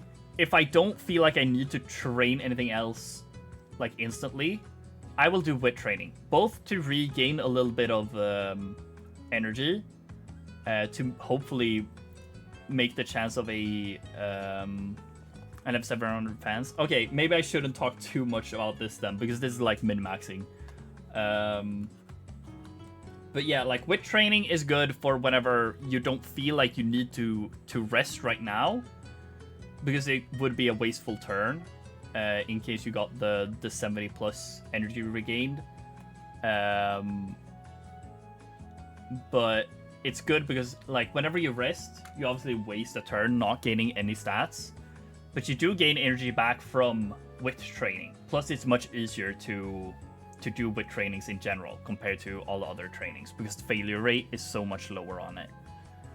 So like wit training to me is just like, yeah, if I don't have giga low energy, but there's no like friendship training right now, rainbow training, I just wit train, because wit train is just a good way to gain stats that's not wasted stats anyways, because wit stat is always great and you always get a little bit of speed with it as well. So it's just good to do with training. But then it's also the fact that, like, you gain skill points whenever you do with training. It's not a lot of skill points, but yeah. When do you rest then? Never. I do always rest whenever, like, let me bring up paint here. Sorry for the flashbang. Actually, we can do this. Let's just do it. We're doing a fucking what's he called? Pirate software moment. So this is your energy bar. Here it's full. And here is, like, this is roughly the point, I would say, where you start gaining failure rate on your normal trainings. So, you know, we have speed, stamina, power, guts, and wit. Wit training, I feel like you start gaining failure rate, like, around here, maybe. But the others you gain here. So this is like 50, like this bar is like 100 energy. And you can gain 3 types of energy whenever you rest. You can get 30 energy, you can get 50 energy, and you can get 70 energy. So since you gain failure rate at roughly the halfway point, it's not really worth it to sleep at 50. So if you don't, because I'm not sure if you know this, Casual, but whenever you train your horses, you know, you have the horses up here that show up for training with you. Those are your support cards, by the way, if you didn't catch on to that. But they have like a meter on them. That's like 5 bars. Whenever you get to 4 bars on them, that's their friendship, by the way. And it increases every time you train with them. Whenever it gets to 4 bars, you're able to do rainbow trainings with them, which randomly appear whenever you train with them. And you want to try and get friendship training with them as soon as possible. So you want to try and get as many as possible in a single training that you can. So say, for example, we had... say this was like your assorted training at one point. You got 2 people on speed, nothing on stamina, 1 person on guts and power, and then 3 people on wits. I would go for the wit training just to fill up friendship with 3 people at the same time, right? And say one time you have 5 people on guts training. Even though guts is like a dead stat, which I haven't really talked about yet, but it is. Guts is basically just a dead stat at this stage in the game. I would still go for it just because it's a lot of dead stats, I guess. But yeah, like whenever I'm at 50 and there's no like friendship trainings or anything, the exclamation point is... God, it's almost easier for me to... Here, let's do this. Let me bring up Game Tora. Here's a very good site for you to use. This gives you like information about everything. Actually, I should probably just hop onto this screen for this.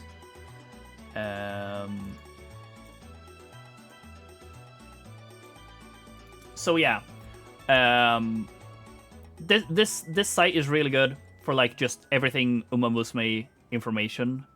I wouldn't look into it too much at the start here because it might overwhelm you. Just play the game for fun at the start, to be honest. But yeah, like I mentioned, the horses that show up on the screen. Why can I not click on the supports? Oh, does it not have a support page yet? Okay, whatever. We'll do this. Way too much going on with the options in this game. Yeah, I get it. But basically, just to try and explain it as simple as I can for you now, say you got this support card here, Nishino Flower. You add this to your deck, then Nishino Flower, this girl here, will show up to train with you. And if she has the exclamation point, what that means is each card has skills. And these skills like it says here. One of them will be randomly granted once you're doing a training with the exclamation symbol. So every single support card that you have, that you add, will give you a specific thing. And it's one of these things. Then they also have different skills that can be given through random events that randomly occur.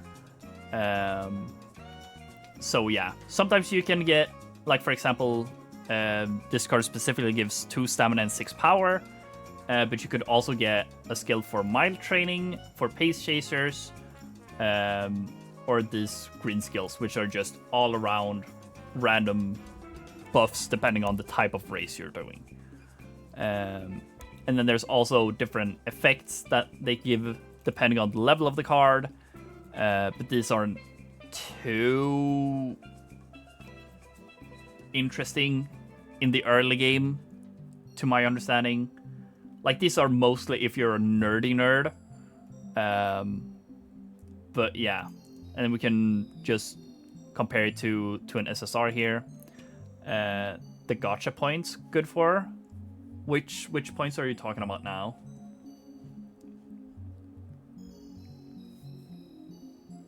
Are you talking about the carrots, or the points your horse get at the end of a thingy?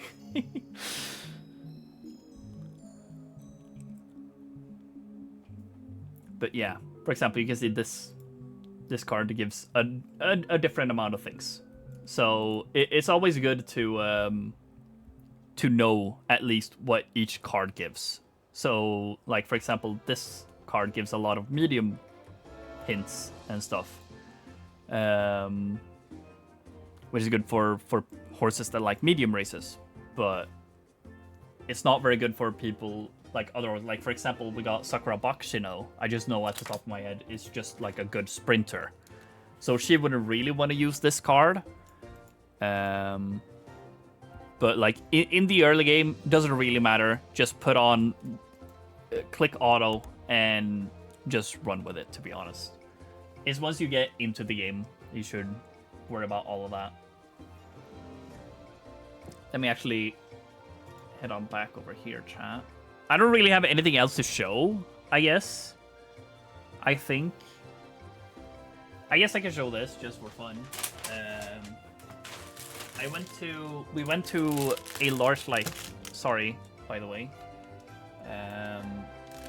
There's gonna be a little bit of plastic here. We went to a candy store, candy manufacturer even. That was close to Con, and I bought some stuff. And for example, I bought a fuck ton of candy, but they had merch of my favorite type of candy, which is these cars, and they had a mug for it, so I had to buy them. And it's these fucking cars. I love this candy. It's like one of my favorite candies, so I had to buy it. I spent way too much money there, to be honest. Especially since it's just candy. Like, I got 25 of these this candy, chat. I got 25 of these. It was so worth it. This is like drugs to me. And then I also got some paper animals. So we got a squirrel, we got a dragon, a praying mantis, and a crane. It's cool. But yeah, casual. I don't really know what specifically you're talking about with gacha points. Because if you're just talking about the carrots, not the golden, the rainbow, like carrot symbol thingy, you know, those are used for gaining like new cards and new horses, new characters. Yeah. So once you want to get, like, I'll show this right now.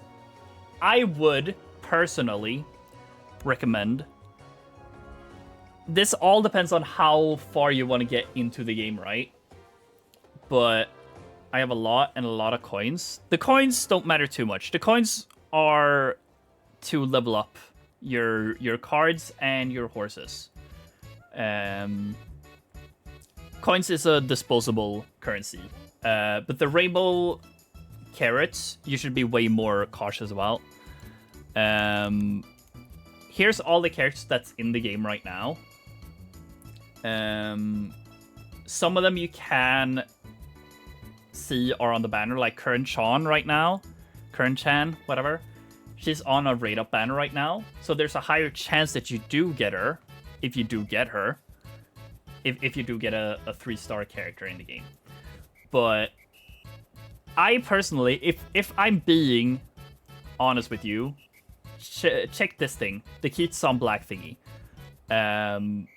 If you wanna truly get into this game, this is something you should at least consider since you just started playing the game casual.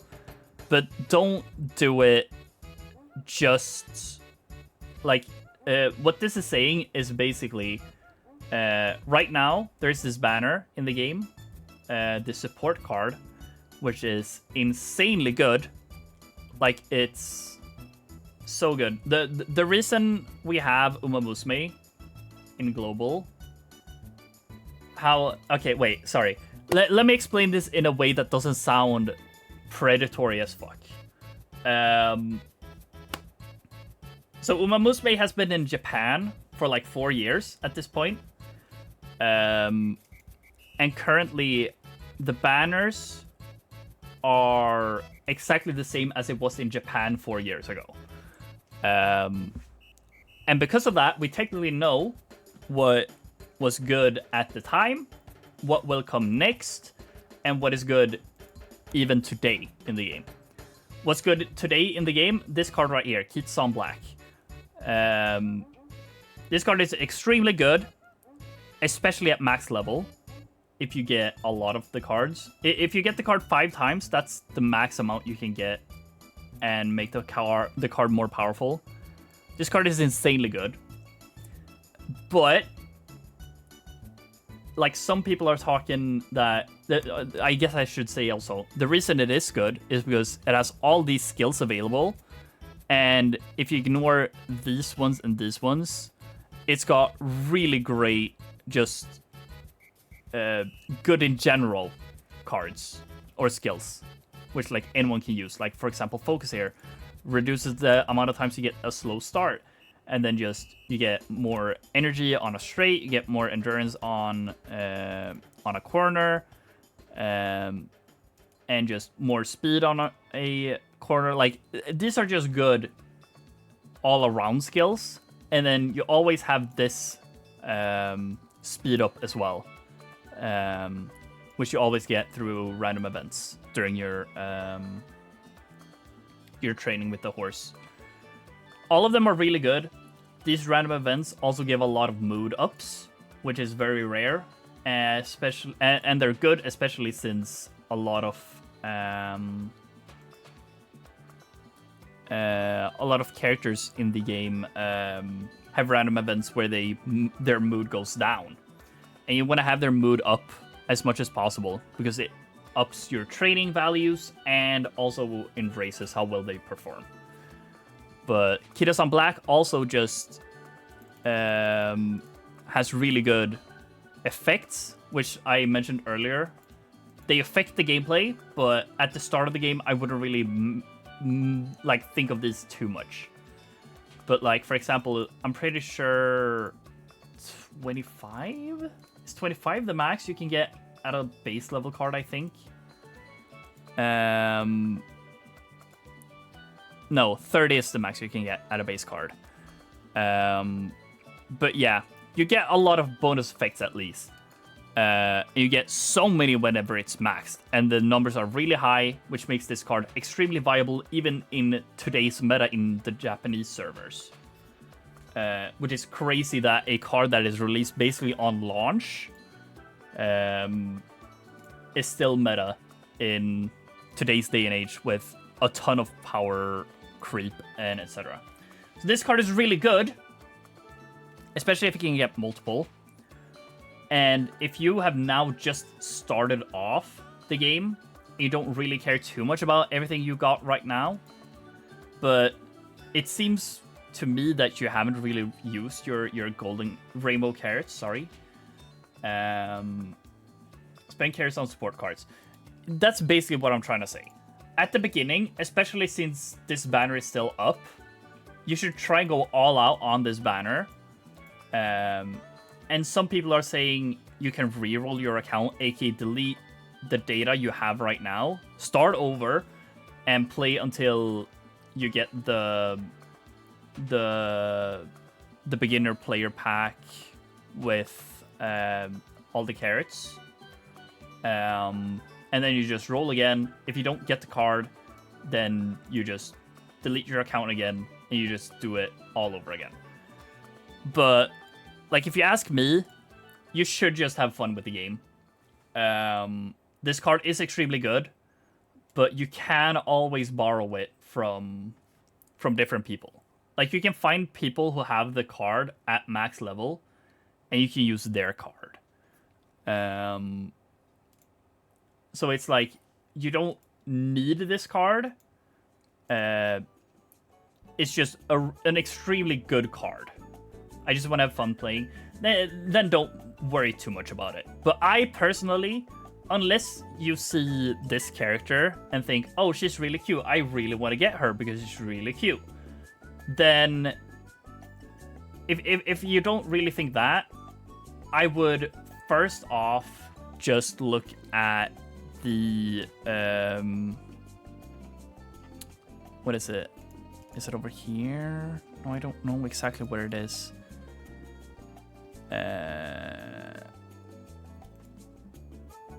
They have a banner history somewhere. Is it gotcha? Yeah, it's gotcha. Never mind. Is it not? Yeah, here. No?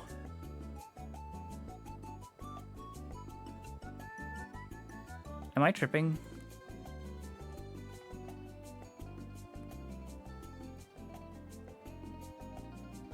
Wait, Japan Side Games. Here we go. If you don't care about the current character on the banner, which is current Chan, I would go in here, banner history 2021. Scroll all the way down, and here we see the banners that's been currently. So this one is up right now, and so is this one.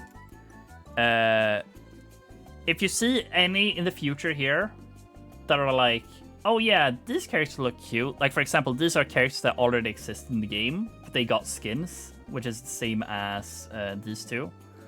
They do have a little difference in gameplay, but I don't think it's really gonna matter to you too much right now. But yeah, unless you're like seeing one that really stands out and you're like, oh, this character's really cute, or I really want to get this character, then I would recommend pulling on the Kida-san banner that's right now. But if you see any of these, I would probably save for a little bit and just wait. Because, like, for example, I'm probably gonna wish on this banner because I really like this character. She's not really meta. If we're talking meta characters, this character right here, Seiyun Sky, she's pretty meta. She's really good.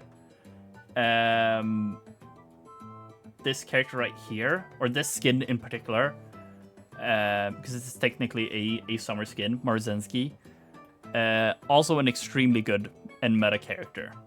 But unless you care about meta and you don't necessarily want a specific character, roll on this. If you see any character you want, also Manhattan Cafe is another one that I'm probably gonna roll for. So like, unless you see one that's like, this one is also pretty good, pretty meta, Ogre Cap Christmas. I'll probably roll on Tamamo Cross as well. But unless you see like a specific character here that you're like, oh, this one's cute, and since this one is coming relatively soon, you could probably save for it and use this as like planning and stuff like that. Because after this, what is nice is that there's not too many support cards that are insanely meta. So you don't technically need to. Like, for example, the Kirasan Black card, it's rerunning relatively soon. In like 2 months, 2.5 months time, probably, for us. I don't remember exactly which cards are Giga Meta, but yeah. Use Vertigo's Kirasan. Yeah, we do have a person who's in chat sometimes. Last question. You can ask as many questions as you want. I do not mind. I finished career with my horse girl. Can I play again in a career with a new horse? Yes. So basically, how the game works. The game. This banner is probably kind of good to wish on as well. To be fair. But yeah, I wouldn't specifically roll on this banner, but it's a really good banner to roll on. But yeah, if you don't have anything specific that you want to wish for in the near future, I would definitely just dump everything you got into this banner, because support cards are basically everything you need to be able to play the game. The characters are basically, I mean, the characters is what you use to play the game, but all the support cards is what you need to train them and make them actually good in the end. I guess is the way to put it. But yeah, sorry. Yeah, the gameplay loop of the game is pretty much. I'm not sure if they have a good way to show this, but not really. But either way, basically, the way it works is you start playing the game. You start doing the races, and then you have these goals that you have to do. Really won the practice race. Yeah. You basically, what I would do is, because this is a character you get. This is what I would do for you to learn basically everything. This actually works on Haru as well, actually. So let's explain it with Haru Urara.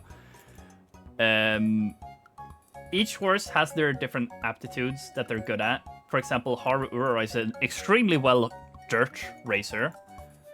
A horse can be good at turf or dirt. Haru is extremely good at dirt, but hates turf. She loves short races, and she loves being a late runner. So she starts off hanging towards the back, and then she loves sprinting towards the front as fast as fucking possible towards the end of the race. That's basically what she likes to do. And what's good for those types of racers is the gut stat, but also power. But speed is a good stat for anyone.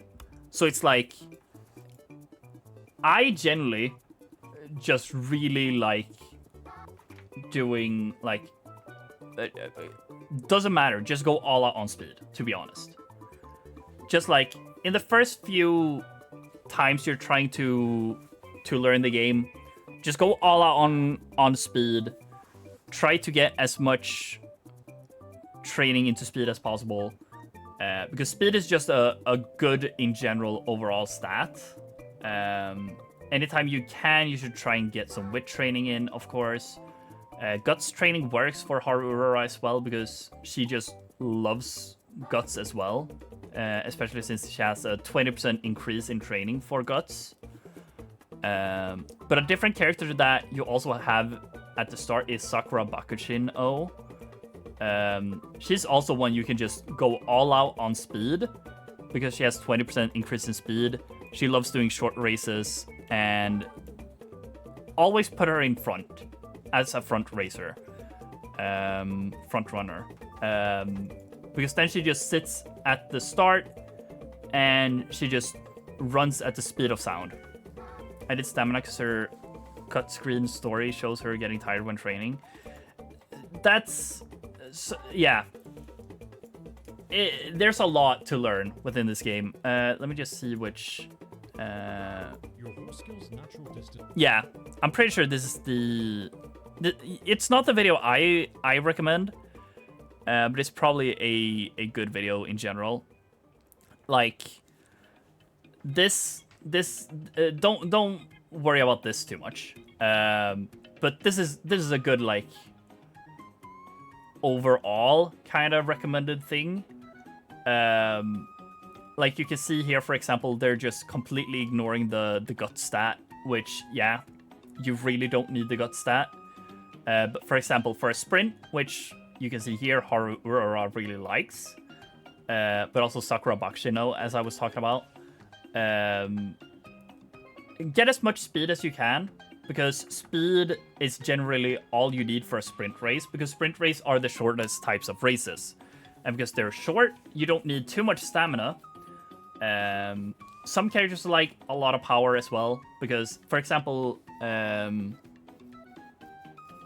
Urara, since she likes being a late chaser, or whatever it's called, she likes hanging out in the back of the race. At the, like, yeah, out of in the bunch up here, if we look here at the top, she would position like roughly here, between 12 and 18. That's like her liked spot to be in. So whenever the race reaches around here, like more like up here, she's gonna try sprint towards the front, obviously. And what she likes then is a lot of power, so that she has the strength to be able to push through all of this. And that's technically what Guts is doing too, but it's not really a valued stat. So it's just much better to go into power and speed for Haru. Although Guts works. Like my first ever run with Haru Urara, I just went all out for Guts.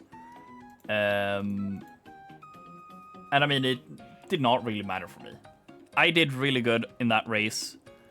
I'm pretty sure I even won it. Not the Armageddon, because the last race you are supposed to lose. So you don't have to worry about that if you lose it. You're supposed to lose that race. Because it's a race that Haru just does not do well in. But the story is basically that, hey, even though she loses, she fucks with it anyways, because she had fun. And that's what matters to her. But yeah, this is like a good, genuine like stat line, I guess. I have a different guide that I personally prefer. Because I watched it, and I really fucked with it, and it helped me. I haven't watched the video Mint sent. But yeah, you can see like in general, this guy gives like the exact same recommendations. He gives a little recommendation for just cards in general. These are support cards. All of them have a special attribute that they specialize in training. But yeah, there's a lot of stuff you can nerd yourself into, obviously. But just like find a good guide that you personally like. If you don't know what to train, always train speed. Speed is always a good stat to train in. Try to always get around 300 wit, as you can see in this. Doesn't matter which type of race it is. 300 wit is like what you like. And like as you're starting off trying to learn, I would say, even if you're running Haru Urara, or I would recommend Sakura Bakshino. Because then you can literally just boot up the game with her. You can just go all out in speed, do a little bit of wit whenever you feel like it, and then just all out on speed to try and get into the momentum of when you want to sleep and when you want to train, right?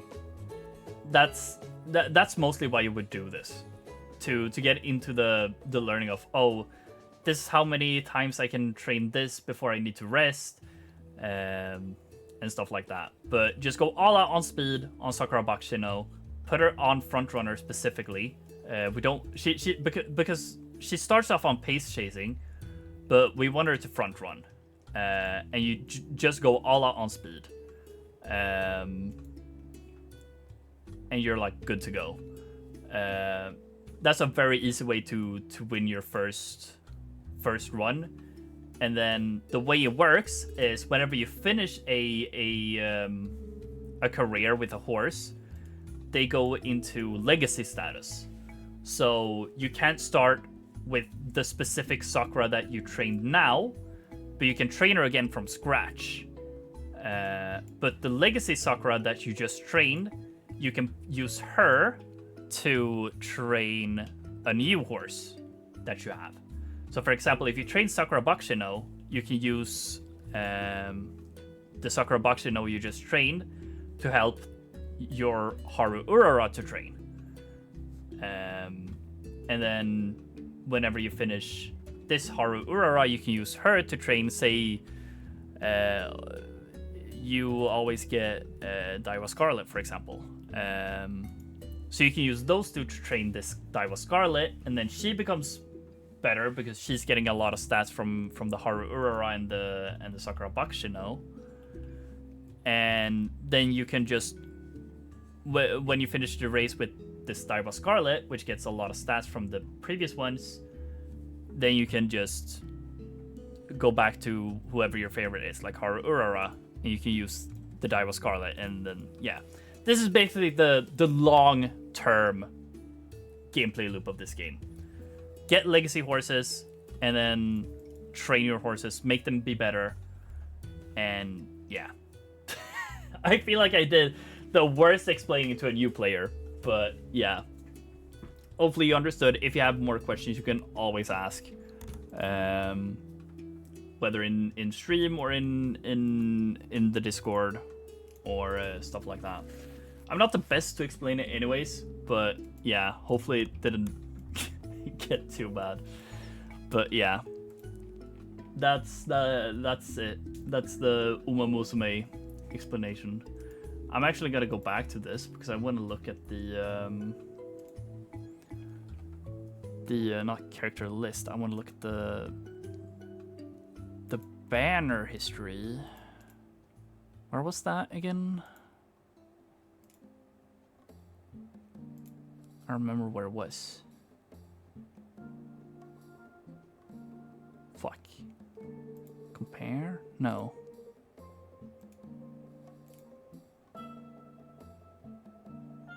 Well, anyways. Information overload.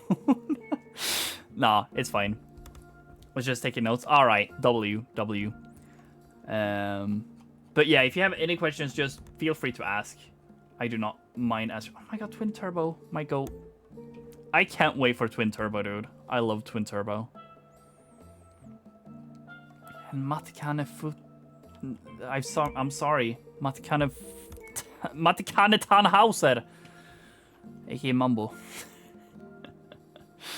But yeah, this game is awesome. I love it. I'm just trying to find the fucking the gacha banner history. I remember where I found it. Is it this? Oh, it is this. Okay, W.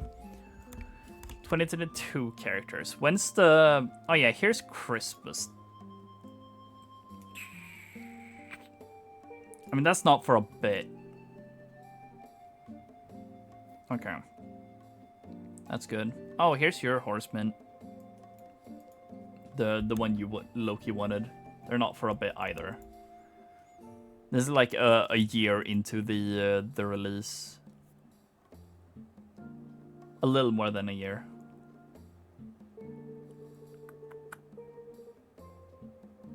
I was like, was that another vodka? But no, that's Bamboo Memory. Here's Gold Ship Summer and McQueen Summer. Oh, Saiyan Sky rerun. And Brian, I guess. Oh, here's Air Shakur. I low-key want her as well. But yeah. Once you finished a few carries, don't do auto-select on your legacies. I mean... Yes, but also no. Like... at the point where I would say this, when you get to the point where you understand the gameplay loop and you feel like you understand when you should train, when you should rest, when you should I was gonna say recreate, but that's not what it what you should say. Whatever you should do recreation. Like whenever you're into that whole loop, you can start getting into learning how the legacy system even works. Because at the start, legacy is just gonna be, hey, these horses give me more stats, awesome. But they also have this thing called sparks, which can up, like for example here, let's take Harura for example.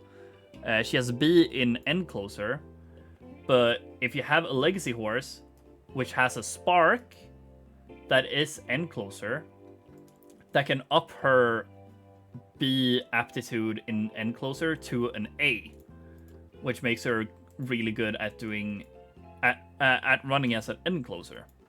Or for example, one thing you definitely should try and do is to try and get her mile aptitude to an A. So you would want to have a horse that has a spark in mile. So yeah, no auto select. I would say auto select until you get the hang of the gameplay loop in a career. Because at the start, it's just like auto select just to get the best stats possible. But once you start getting a hang of the game and you want to try and train a horse to be good in general, because legacy horses you also use for team races, and team races is like the competitive side of the game. So you want to, like for example, for Harurex, for example, you don't necessarily need an A in Encloser because you already got A in Late Surger, and she's a really good Late Surger at that. So you definitely want to try and get an A in Mile at least, because in her career she also has Mile races. So getting a higher Mile aptitude is really good for her. Yeah, you don't have to worry about team races right now because you've just started out. You need 5 horses to be able to do a team race even. So you've needed to complete a career with 5 horses. So don't worry about that too much now. I'm just saying that's something that will come later, and that is the PvP mode, which is you using your horses going against other people's horses. So then you would obviously want it to be as good as possible. And that it's when you get to that point that you should try and learn what each legacy horse can do for you, what they give, and why some might be better than others, even though auto might give you a completely different round of Umas, I guess. Choose veterans with spark that match up with what your horse is good at. Simple as that. I mean, yeah, it basically is. And for example, like, someone that I struggle with right now is Major McQueen, because she has medium and long in A. So in her career, there's a lot of medium races and there's a lot of long races, since she's good at both of them. And I personally want her to be a long racer for my team races. But the game, if I press auto, will just give me my best horses, and my best horses are medium racers. So that's like an example of that. So like I would want to put in myself like good long horses, for example. Horses that would benefit my McQueen if I were to put her doing long races, of course. But yeah, I wouldn't worry too much about that for now as a startup, because at the beginning it's literally just race and try to get as good of a legacy horse as you can that gives as much stats as possible. So I wouldn't worry too much about it at the beginning. But yeah, it's like once you get into it, you can start thinking about the nerdy shot, the nerdy stuff nerdy shit. But yeah. Game is for real still auto-selecting my first Marzenski, even though my new one is better in every way. I mean, it depends. It all depends on what you're trying to train, right? Plus, have fun, read the story, get to know your horse girl, all that good stuff. Yeah, exactly. That's the most important thing, TBH. Which is also why I'm so like, since you haven't wished yet, like it's completely up to you whether you want to roll on the Kitasan Black banner or not. Or if you want to see if any of the upcoming banners is someone you would potentially want to get just because they look cool or something like that. Like, people always say that. Game loves her for some reason. I mean, there could be a reason, right? Like, for example, maybe she just has good overall stats because the game loves prioritizing stats. And also, it could also be a thing with, where is it? Hair compatibility. This is how, don't worry too much about this, casual. This is not so much for you. Like here, you see the affinity. Affinity can have a circle and it can have a double circle. I'm not sure if he shows it in here. But yeah, either way, they can have a circle, they can have two circles, they can have a triangle, and I think a dash if you don't put any horses technically, but we should always put a legacy horse. And it could just be mint that whoever you're playing with, let's just say you're running, I know you don't, let's say Seiun Sky, and then your Marzenski. For example, for Seiun Sky, she has 16 affinity, and then maybe her, I'm not sure if it is this, obviously, but say your Marzenski's, where's the fucker? I don't know what her babies are, but say it's Goldship and Haruura. Okay, I picked like the worst ones.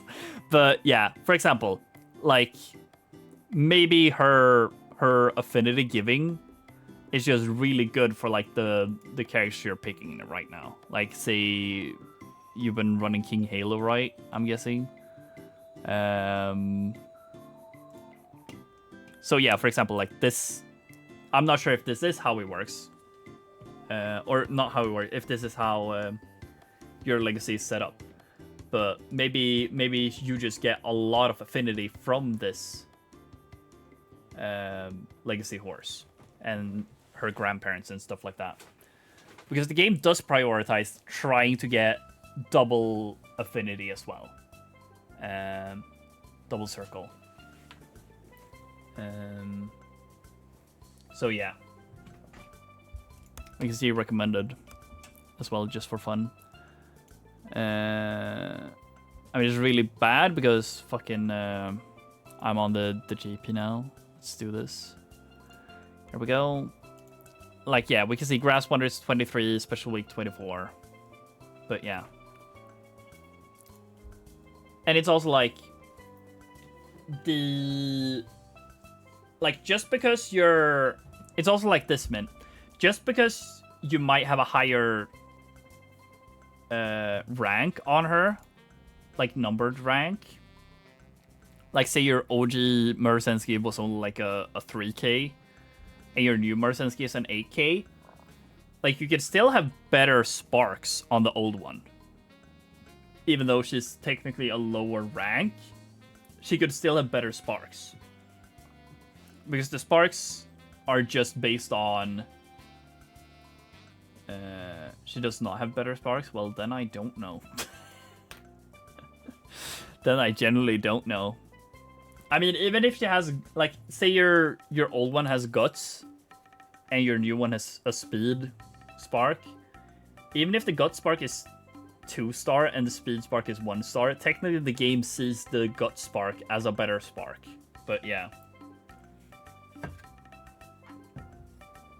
Yeah, Centipede. Centipedes. Bum, ba-dum, ba-dum, bum, ba-dum, bum.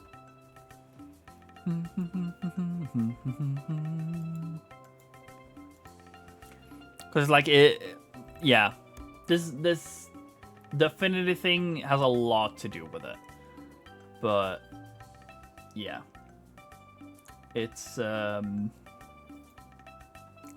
to say, of course.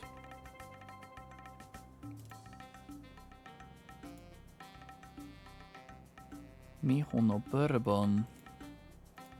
Like you can see, just like because these are like, as you can see, the different affinities change depending on who I'm picking, because these are like depending on different like how the actual horses, like for example here Mijo no Bourbon has 45 with all of this as parents, which is like enough to just get a single circle. Because yeah, these are like dependent on the actual horses and their like relation to the different horses in real life as well, which is really cute.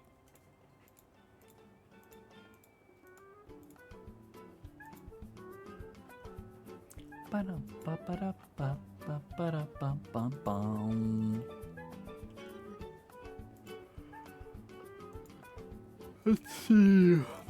Okay, so you got a Taiki and you got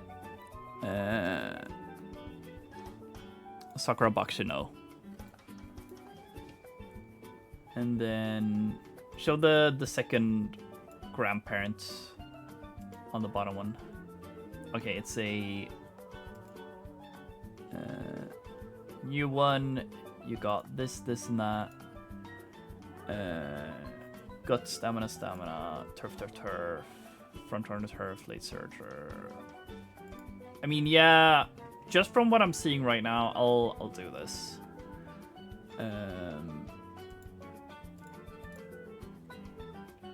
Here we go. Also need to do this, close this. There we go. And I will technically leak DMs here, but whatever. Like, yeah, this one is definitely worse, technically. I mean, the reason I could see... Oh, wait, no, this one had 3-star in that, even. Never mind. What the fuck? That's weird. The only thing I could think, then, is the fact that... Let's just use King Halo here as an example.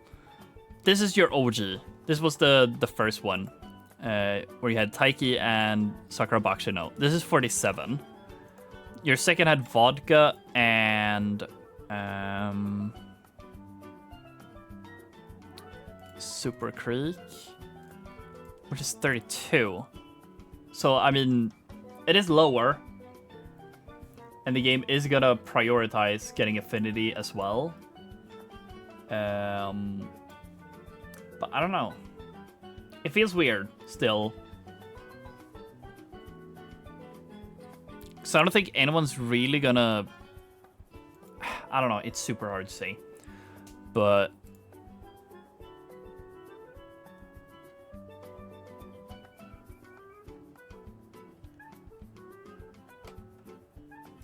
yeah, I don't know. It's not easy. I mean, auto, like I said, it's... yeah. Auto is auto for a reason, right? Like, it's just so that if you don't give a shit and you just want to get into it, you just press auto, right? It's same for your support cards, right? If you just want to get into it, start training, you press auto. You just use whatever the game deems the best card. But sometimes that's not really the best for whatever training you want to do at that time, right? So yeah. It's like a flip on what is good and not, right? So yeah, doesn't matter too much, chat. Once you learn what you want to do with your horses, definitely stop using auto. Both for training and for legacies and supports. I'm not sure why I said training, because training's not really a thing. What is Curran even? She's a short runner. Okay, she's just like a Bakshino. Oh, she's like a... Oh. She's like a fucking, what's it called? A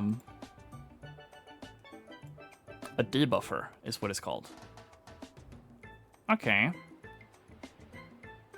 She's like a debuffer Sakura Bakshino, I guess. I mean, I low-key want to get her. I love frontrunners, chat. Frontrunners is like my favorite type of horse.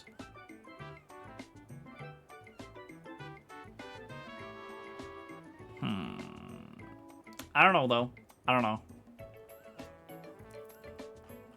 I need to start saving, though, because I am also going to... I'm also gonna go for... let's go on this one. More gotcha. I'm also gonna go for Seiyun Sky. I think... yeah, I'm gonna go for Seiyun Sky. I will see what I'm looking at if I want to get Summer Marzensky or not. Because technically she is meta, and I mean, I would probably get her anyways because I like Marzensky. She's kind of cool. But I did get her base horse, so maybe I won't. I don't know. We'll see when we get there. I want to get the Fukukiraru skin because I like her. I actually don't know what type of horse she is. Let's see. This skin is kind of baller though. Let's go. I mean, she's the late, medium, and long. She got very split stat bonuses though. During the second half of the race, if you're not in front and someone's trying to overtake you, your speed will increase. Kind of good, I guess. Kind of cool. Of course, Ari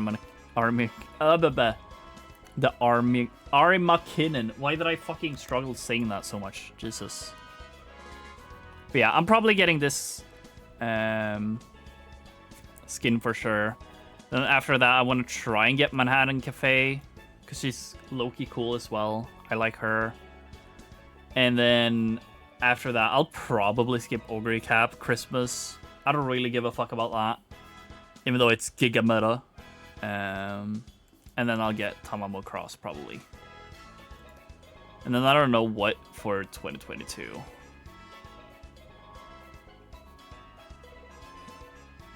That's like a Giga banner. What the fuck? Don't care about you, don't care about you, don't care about you, don't care about you. Here's where Mambo is coming. And Kitsan Black, I guess, as a character. Okay. We got a Seiyun Sky skin. Don't care about that. National Flower releases... Wow, she releases so late. What the fuck? Okay. Didn't know that. King Halo skin for you mints. Oh, Ines releases here. What the fuck? Like 1 year into the game. That's crazy. Sweep Tosho is releasing here as well. And here's Air Shakur. And there's a Rerun banner. Here's Summer Gold Ship. What's the skin? It said Cheerleader. And here's Nakayama and Christmas Vodka W. I'll probably roll on this. I low-key want Rob Roy as well. But yeah, I don't know. And then Satano and Kitsan skins. Let's see. King Halo, where were you? No, not this. This. Let's see. Yeah, cheerleader skin. Like this. She has a split. Step increases like this. I'm not sure. I don't know. Oh, she got a wedding as well. All right, W. I guess this one is mostly for short, but she can also be put into Milan medium. But yeah, she's a late runner at least. Can pace chase as well. If you stay near the back of the pack without panicking during the first half of the race, your acceleration will increase on the final straight. That's really good, actually. That's kind of good. Low key. Let me check on these characters as well. I don't know what she likes running. She's medium and long, low key good. Pace chasing and late runner. Okay. What's you? Who are you? Okay, you got split into like the best stats. W. Pace chasing betweener, medium, can, long. Okay, so you're like a late runner, Major McQueen, I guess. Got it. Where's the Air Shakur? Let's see. Oh, you're like all in on wit. That's funny. And you're like a giga later. You're like medium and longs. Okay. Not my preferred, but hey, it's good that I get characters that I want that run in aptitudes that I don't have any good characters right now. That's good at least, I guess. Where does Mambo even run? Okay, gut and stamina makes sense. Okay. I'll probably run Mambo at some point. Where's 2023? Here's my shopping list. Save Sky, Nakayama, Sweep Tosho, King Halo skin, Same Sky skin probably, Mambo of course. Then I don't know. I mean, we're lucky, mint. I'm not sure if you know this, but Mambo is a 2-star. So she's gonna be hopefully very easy to get. Oh wait, Helios is this late? Jesus Christ. Okay, she's half for speed and power. She's a front runner, W, huge. Oh, we will be getting Helios. And here's where Twin Turbo is coming as well. I don't even know what she's running at. All in on speed, front runner, W, Milan mediums. Alright. I fuck with it. Let's see. Magi Ryan skin.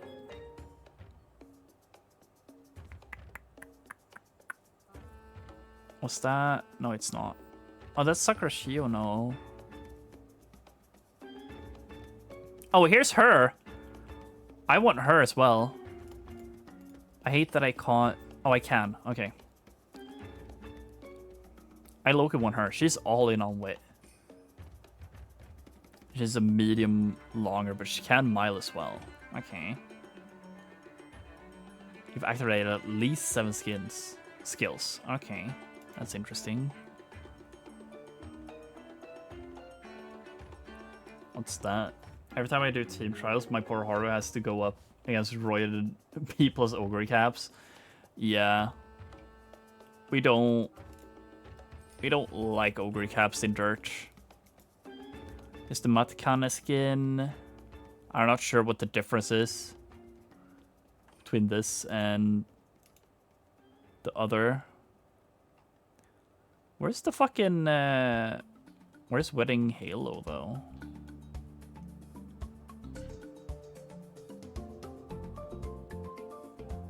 Oh, that's the gold ship skin. Oh, Air Shakur, Halloween, W. Oh, I want her to Cheval.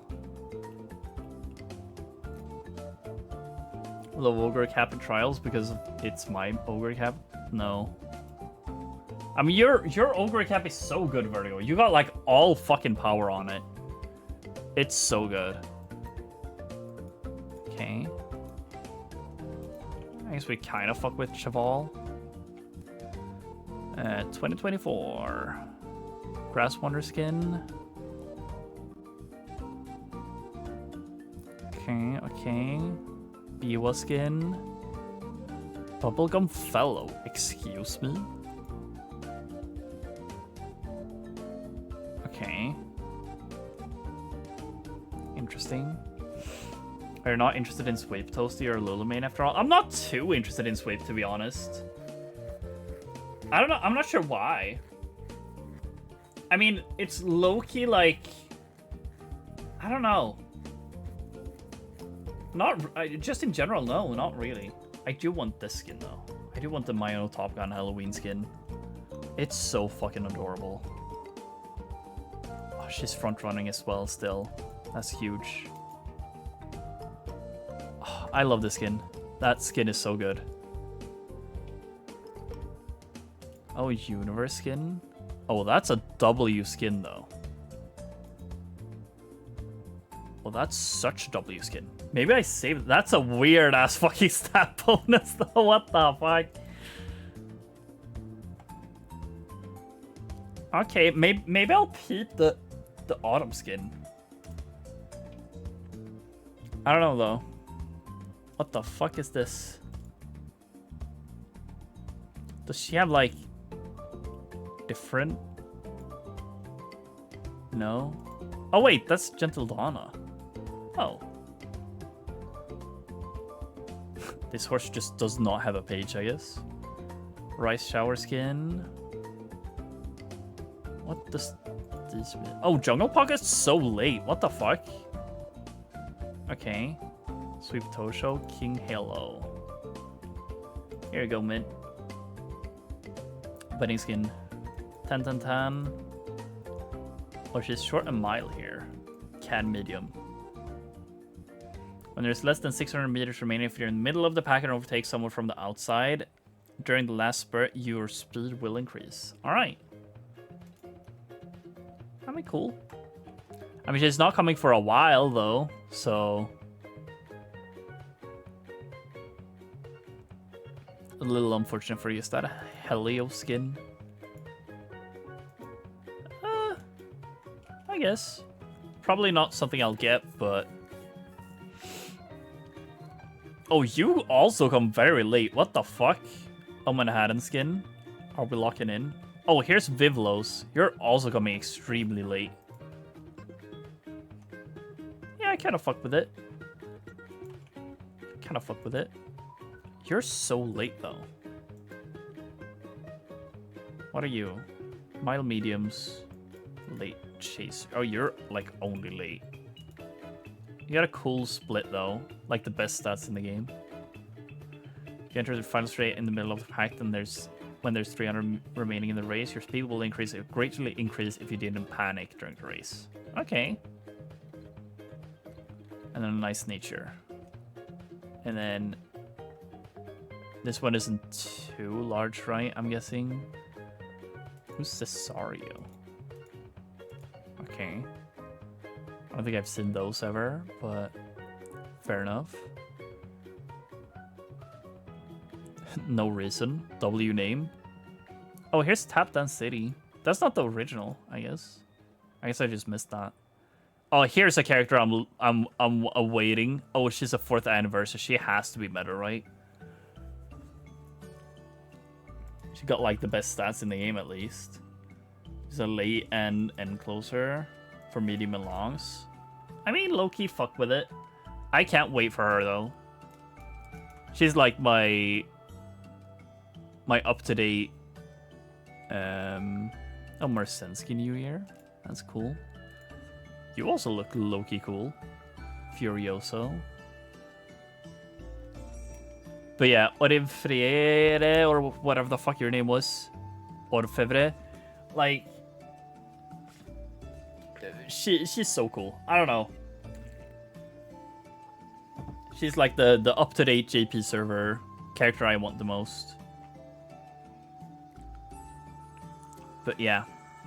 I need to like note down everyone I would want and when they rerun. But yeah, I don't know. Sweep doesn't interest me, I guess. Which is funny.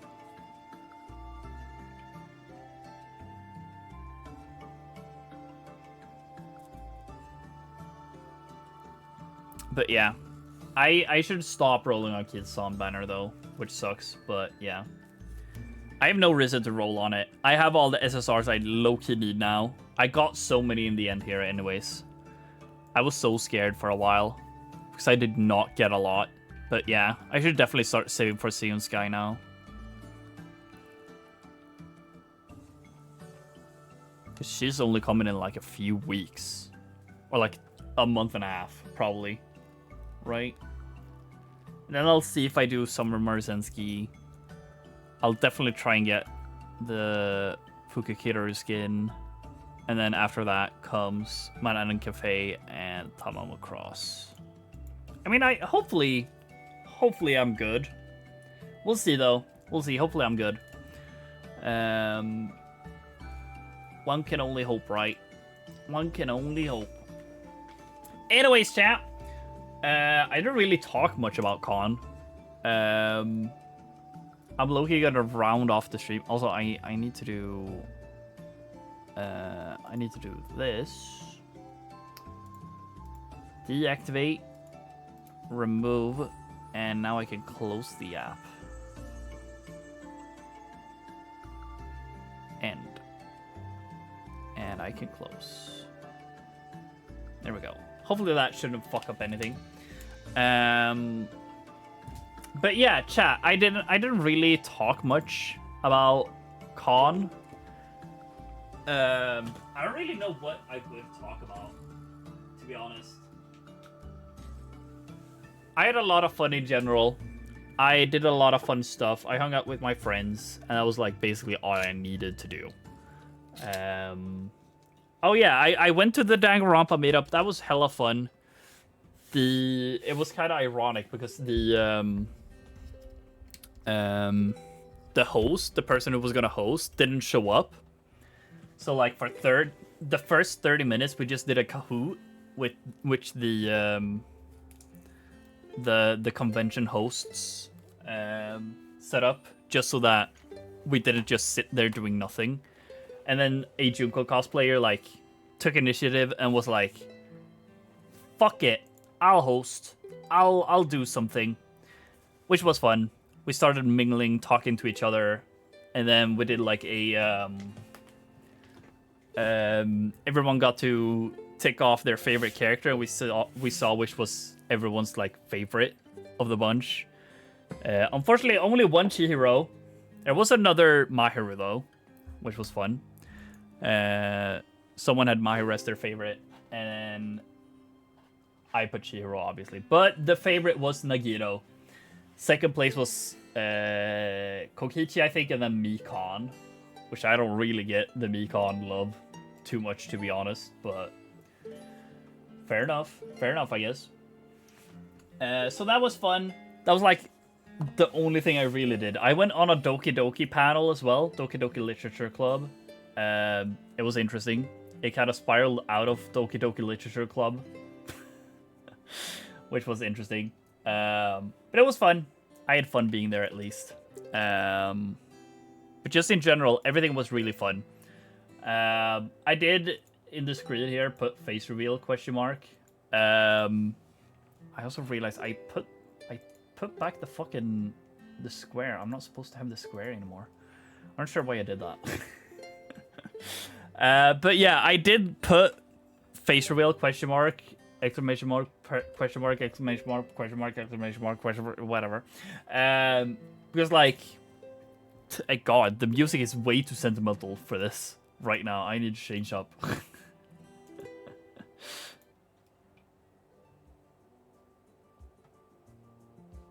Sure, we'll go with this. This works. Like I put that because I'm low-key like thinking, whatever. Like I'll still stream as VTuber, right? But like I want to post my cosplay, dude. I had really fun, and I did like a video. I did a little bit of vlogging. I have like, in total, it's probably like 2 hours of vlog footage that I did just walking around talking, which is fun. But I'm thinking I might just edit that down and put that on my YouTube. and that'll be like a face reveal thingy.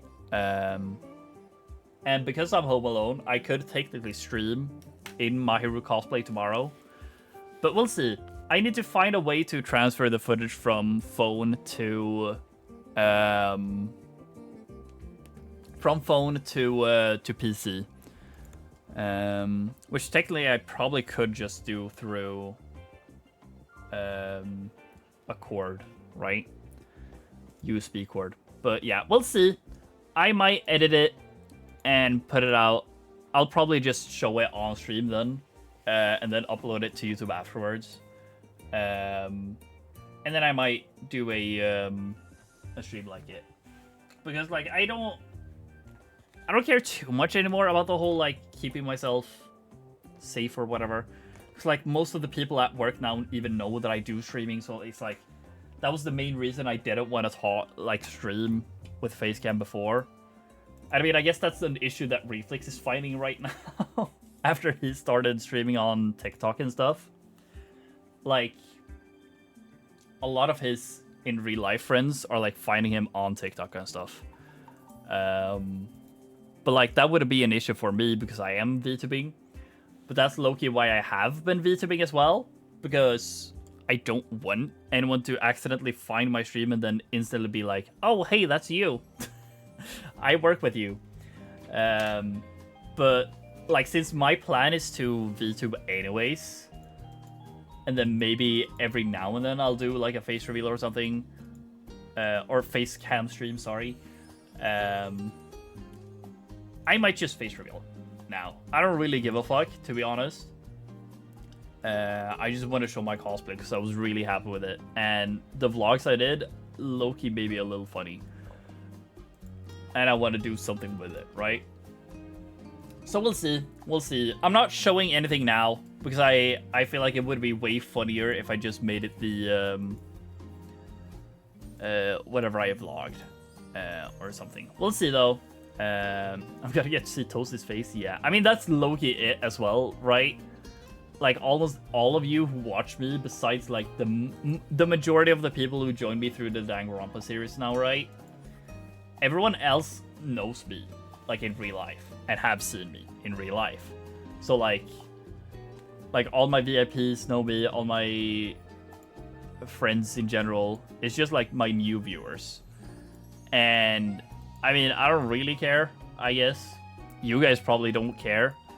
I'm not gonna make this like a regular thing that I will face cam stream, right? Because that's low-key why I do stream with VTuber as well, because I low-key fuck with my VTuber, and I low-key fuck with the face that, hey, I don't have to look my best, I don't have to have my room tidy as fuck, I can just be me, because I'm a VTuber, right? And I don't need to worry about anything. But whatever, I'll see what I do, I'll see when I do, but I'm definitely way more comfortable right now being like, yeah, I could face reveal tomorrow and I wouldn't mind. But yeah, like I said, this didn't really be too much of a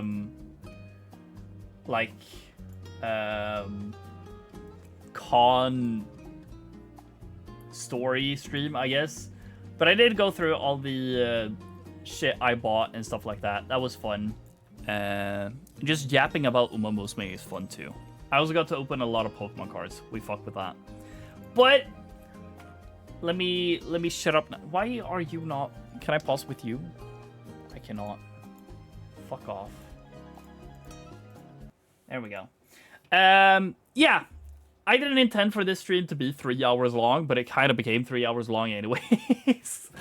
But yeah, chat, I'll probably be back tomorrow. Since I'm home alone now, I'll be able to stream anyways. So yeah, I might just stream tomorrow. What will I do? Realistically, it's probably gonna be like Danganronpa's school mode, right? V3 school mode. And then maybe I'll go into the other game mode, right? But yeah, we'll see. We'll see, chat. I don't know. I guess a warning for you, Mint, if you haven't been able to finish the VODs at that point, which I'm assuming you won't be able to since you're working, right? I might talk about spoilers, so do be wary if you do tune into that stream. But yeah. Anyways, chat, I appreciate you all hanging out today, letting me yap about whatever the fuck I yapped about. And, yeah, that's like it.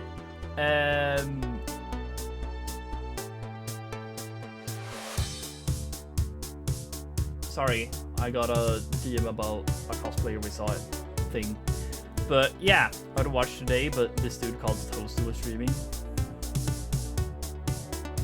Oh, right. The VOD. But yeah, chat, like always, I appreciate you all hanging out, being here, whether you were here the whole time or just through bits and pieces, lurking, talking in chat, all that jazz. You guys know the deal. I appreciate it. And I guess I'll see you guys tomorrow. I'll put in the Discord official like starting times and stuff like that. Maybe I'll start earlier since I'm home alone now, able to more freely do whatever I want. But yeah, we'll see, chat. We'll see. I'll put everything in the Discord as per usual. And yeah, I thank you all for coming to the return stream. I appreciate it. And yeah, that's not what I wanted to push. Fuck me.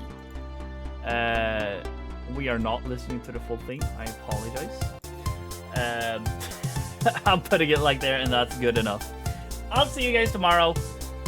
Bye-bye.